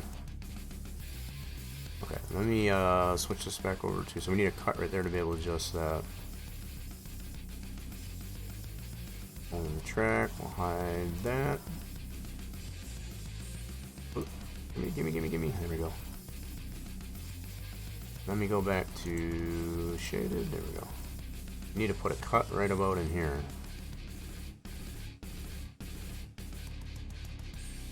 Let's go cut. We need to put a cut right about. Actually, in this one here, since we do have something to snap to, I can actually turn on edge snaps. There we go. Put this up this way. There we go. That should work out. Now, snaps off. Now we should have a vertex there to be able to move that. Like so. Could probably put another one right there to kind of smooth that out.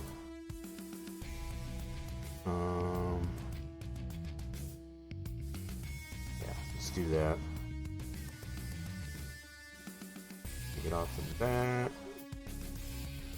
But oh wow, hold on. Get off of there. Thank you. Alright, let's do snaps. Cut. Another cut right in here.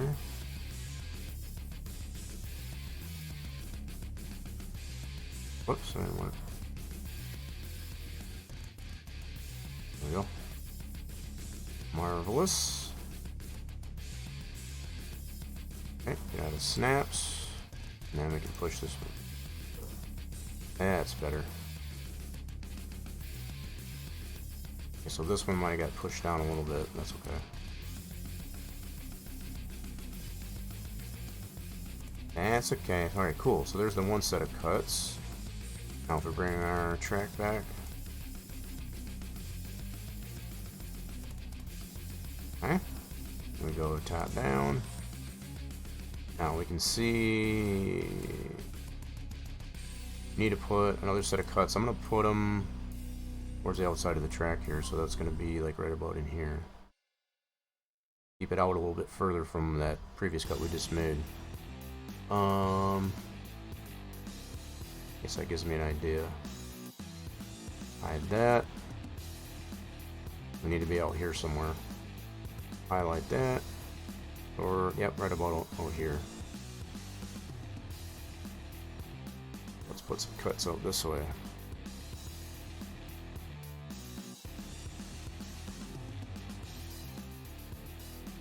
Oop, it's not too crazy. Let's kind of keep these nice and smooth. We don't want them too jagged.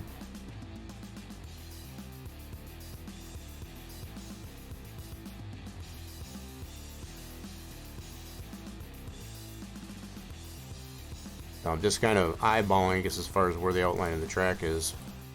If this will help me to get a cleaner cut than our previous 2 attempts.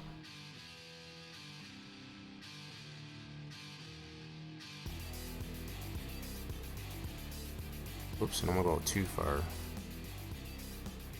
There we go. That'll work.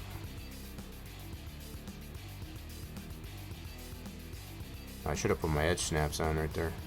I can do that. Hold on. Do the edge snap. We'll snap it right to that edge. Get a nice clean cut there.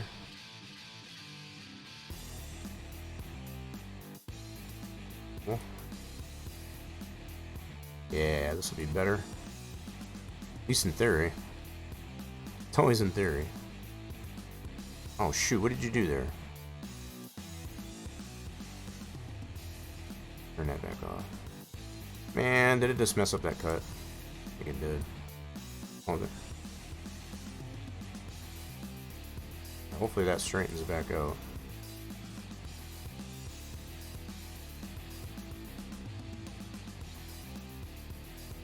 Yeah, cool. I was hoping it would actually straighten that out there. There we go. Now we can adjust that up as we need it. Okay, so let's get out of that. Bring our track back. Cool. Alright, let's see how we did. Whoopsie. We go to vertex.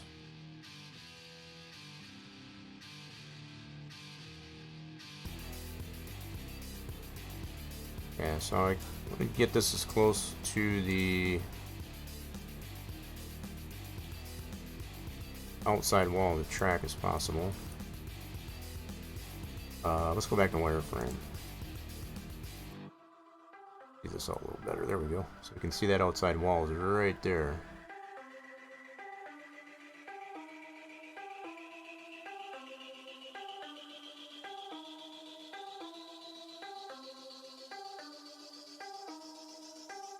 Now this is still all in theory that we're going to get the proper amount of adjustability in this plane. Still yet to be determined.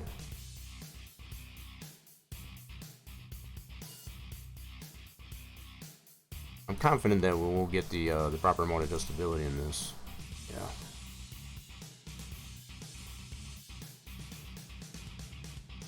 I'm starting to get a little bit hungry, so I'm gonna just mention that too.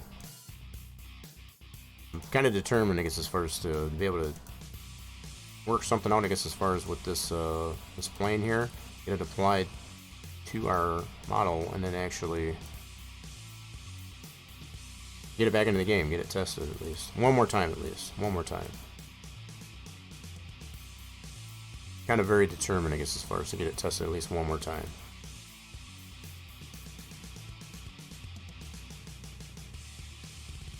Man. Whoops, hold on. Come on, grab it. There we go.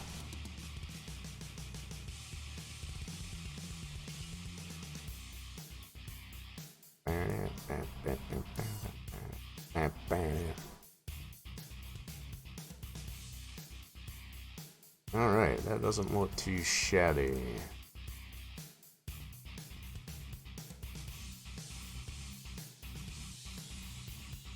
Not too shabby at all.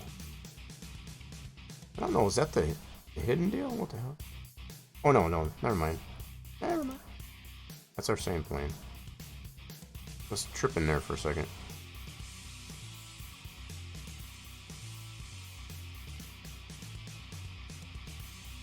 Alright, there we go. So there's that. Let's switch this back over to shaded. Cool beans. Alright, now let's go ahead. Oh, what did you do? That's... Oh, man. What are you doing? Get out of there. I don't want that. Alright, cool. Alright, so what we need to do, get out of poly. Go to here. We need to lower this back down to 0. There we go. Now, we go into our plane. Let's see how much adjustability we got in this now.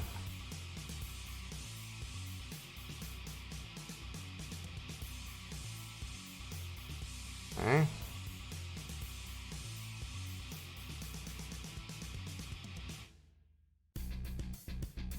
Okay. I wonder if I have to put another cut in between here. May have to do that. Yep, it's looking like it. So I might have to put another cut. Maybe. Maybe not. Well, kind of the way I'm thinking about this is if I were to... Let's see here.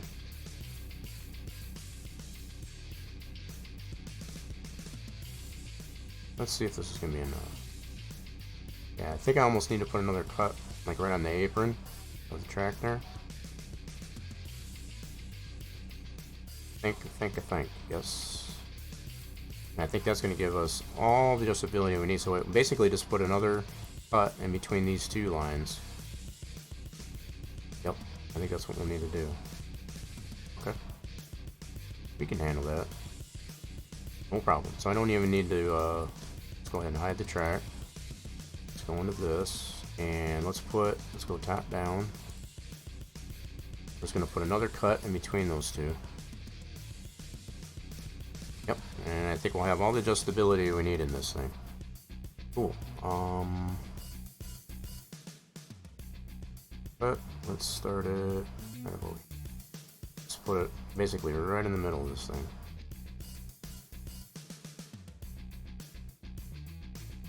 Whoop. Oh crap. Go back. Goofed it. Oh no. Kill me, Smalls. Oh man, it's not gonna let me go back. Hold on. Oh, why are you like this? That totally wrecked it. Why can't I not undo that? Oh, you gotta be kidding me. Redo. Oh man, come on. You're not gonna let me go back? That's garbage.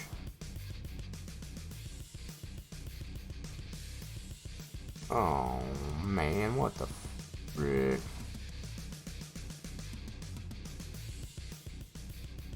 Why is that not letting me select that? Hold on. Uh-oh, did I break it? No, it's not letting me do anything. Hold on.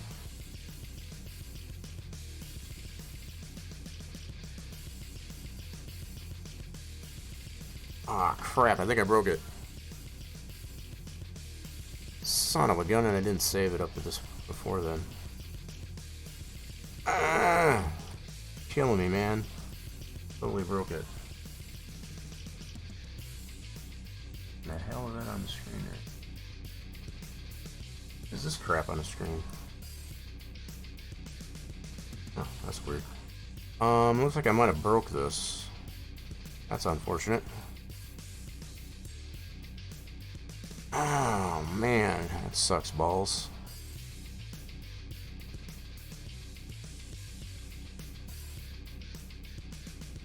Doesn't let me undo that cut. Let alone can I Why are you like this? What the heck is going on? It's not even letting me select. Yeah, I broke this plane. Well, that's a bummer. Huh. Well, that didn't work out too well. Alright. Guess we gotta redo that again. Son of a biscuit. Alright. Well, it won't let me fix it. Alright, so let's unhide the plane. That super bums. Alright, so let's go ahead and clone this again. I don't know why it wouldn't let me undo that. You can do it! I'm trying to. It definitely didn't want. It wasn't allowing me to. That's for sure.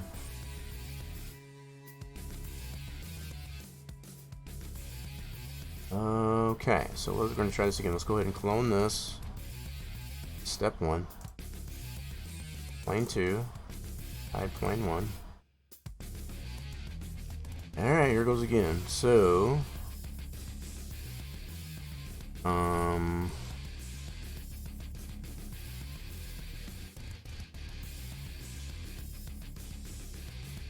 trying to get myself oriented to where I need to cut first.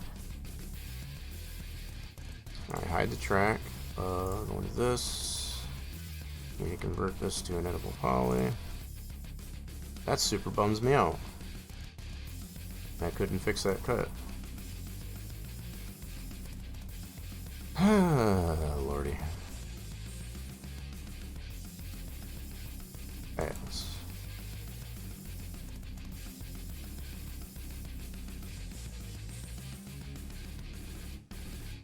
and I don't want to get myself into the mode of getting too sloppy, I guess, as far as with this at this point. As far as to do it too rudimentary. Look, come on. What are you doing? Why are you cutting like this? Come on now.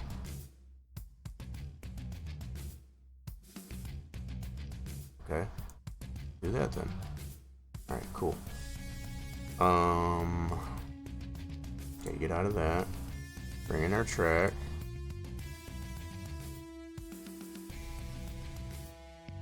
It'd be very rudimentary. Okay, so vertex.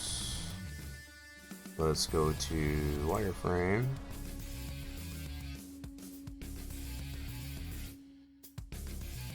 That super bums me out. I usually do get pretty ragey, I guess, as far as when I have to redo something that I just did. In most cases, whatever, it'll usually, allow me to step back, I guess, as far as redo things. But the fact that it wasn't. Sometimes when I stay in this program for too long, which it's been, we're closing in on 4 hours, so it's pretty understanding, I guess, as far as why it's getting temperamental. It's probably ready to go on break. The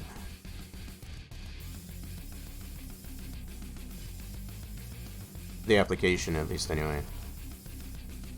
It's being like, you know what? You've been on here for long enough. I don't remember that being, what the heck? Why is that so close to the edge? What? Oh shoot, I forgot to adjust, whoops. My bad. I know what I forgot to do. I forgot to recenter that. Whoops. Alright, hold on. I realized what I did. I err my ways.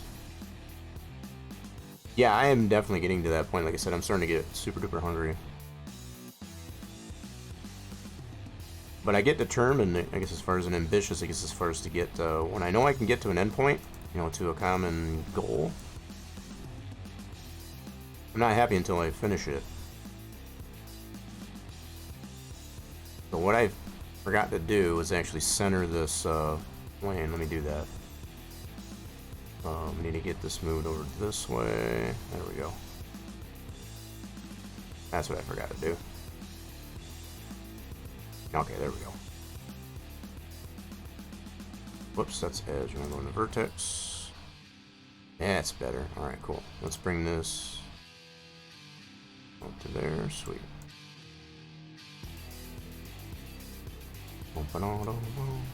Yeah, so call me stubborn. I'm not happy until I can get to, you know, a reasonable solution, I guess, as far as to, you know, troubleshooting problem I'm having with the model. So I know in my head, I guess, as far as it's not too far behind, but when I gotta go backtrack like I just did, I'm glad it wasn't too far back, that's for sure. That would have totally been really upsetting, but kind of trying to take it in stride. Like, even though I do have to redo it, and it put me back a few minutes, let's take another approach, I guess, as far as a different approach, I guess, as far as to applying what I already did. Hopefully it doesn't happen again. Okay, so there's that set. So we need to make 2 more sets of cuts. Let's go back to solid frame. We'll hide our track. Oh, we got at least the one there. Okay, so there's that cut. So we need to make one a little bit further in and then one up the middle. Alright, so let's do the one that's a little bit further in. Right about there. Whoa.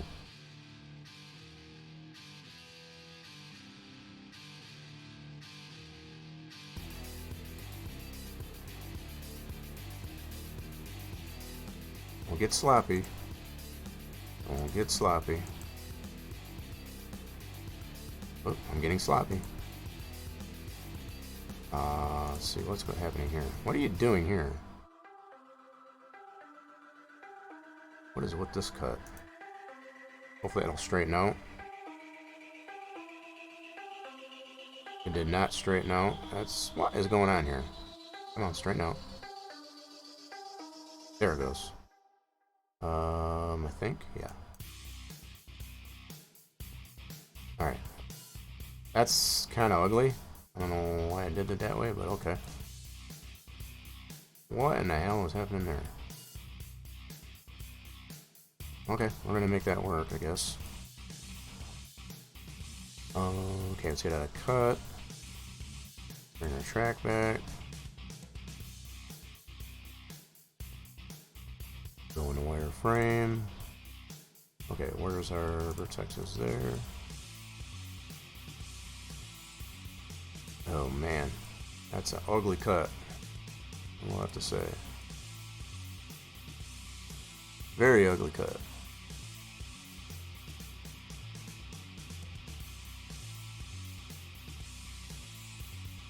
Boom, boom, bam, bam, bam. We need to bring this in a little bit.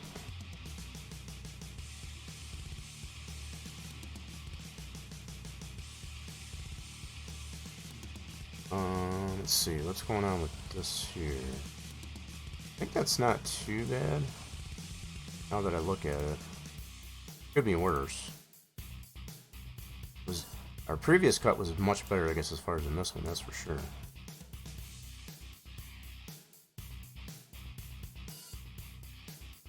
Yeah, so the fact that it jumped all the way from here all over that. Okay. That's going to make that next cut a little bit weird, I think. Alrighty then, let's go ahead, put that back to solid. Hide the track.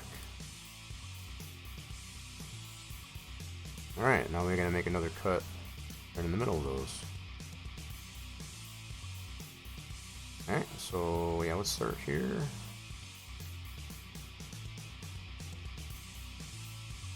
Right around the track. Oh my goodness, what is happening there? What in the world are you doing? That was freaky. I think that's the application's way of telling me, it's like, look dude, you're done. I'm done.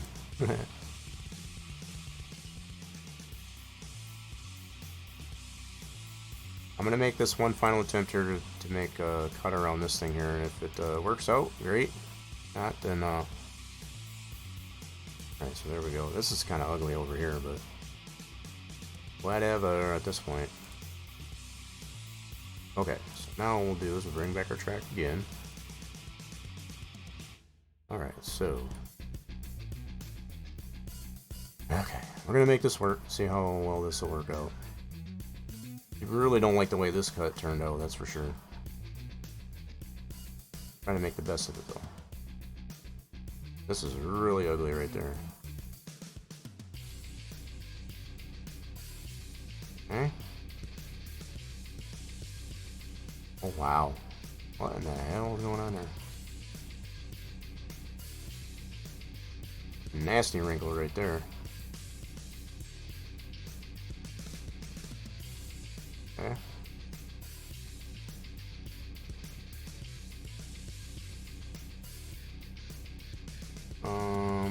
Okay. That's an interesting result. But not pulling that down.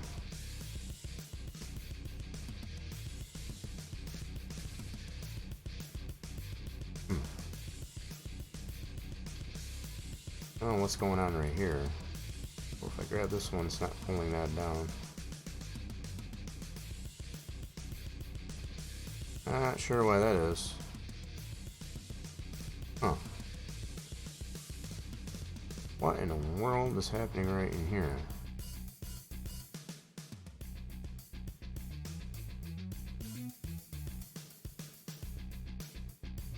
Huh.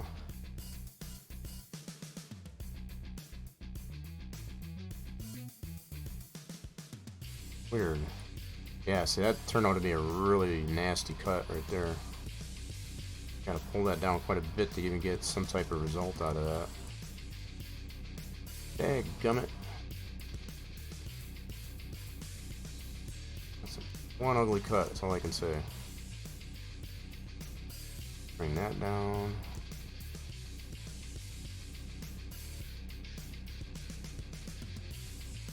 Wow.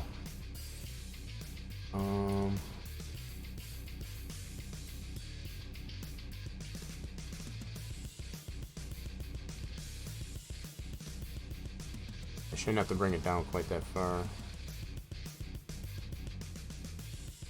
What about, there should be one right there? Yeah, that's not even doing anything. Yeah, I don't like the way this cut it.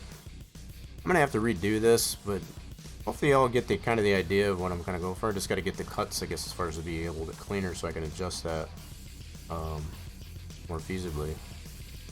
I'll make another attempt, I guess, as far as of making another plane for this there. I think in concept, in theory, it should work out pretty good. But yeah, I'm starting to get a little bit hungry. Wasn't at 9 o'clock, also 4 hours in the stream. Super glad, I guess, as far as that the stream held up, I guess, as far as for this long. So it is. You know, you have to kind of discipline yourself sometimes, I guess, as far as to, you know, to be like, okay, enough's enough. Made this attempt. I feel like made some pretty positive progress, I guess, as far as on the development of this. It's just a matter of figuring out this plane. I know in theory, once I get it to cut properly, it should work out. It should work out the way I want it to. So once we get that done there, hopefully I'll have something else to show, I guess, as far as for maybe next Saturday. There tends to be some interest, I guess, as far as in this. We've had a couple people at least chime in there, and top of Crystal, we've had Trevor. There's probably some other people that have been lurking. I appreciate the lurks, but very much appreciate everybody that did stop in here. If you liked what you see, and you've been lurking in the channel, you'd like to see more of it, make sure you're hitting the follow button on the channel. You get the notifications when the streams are live.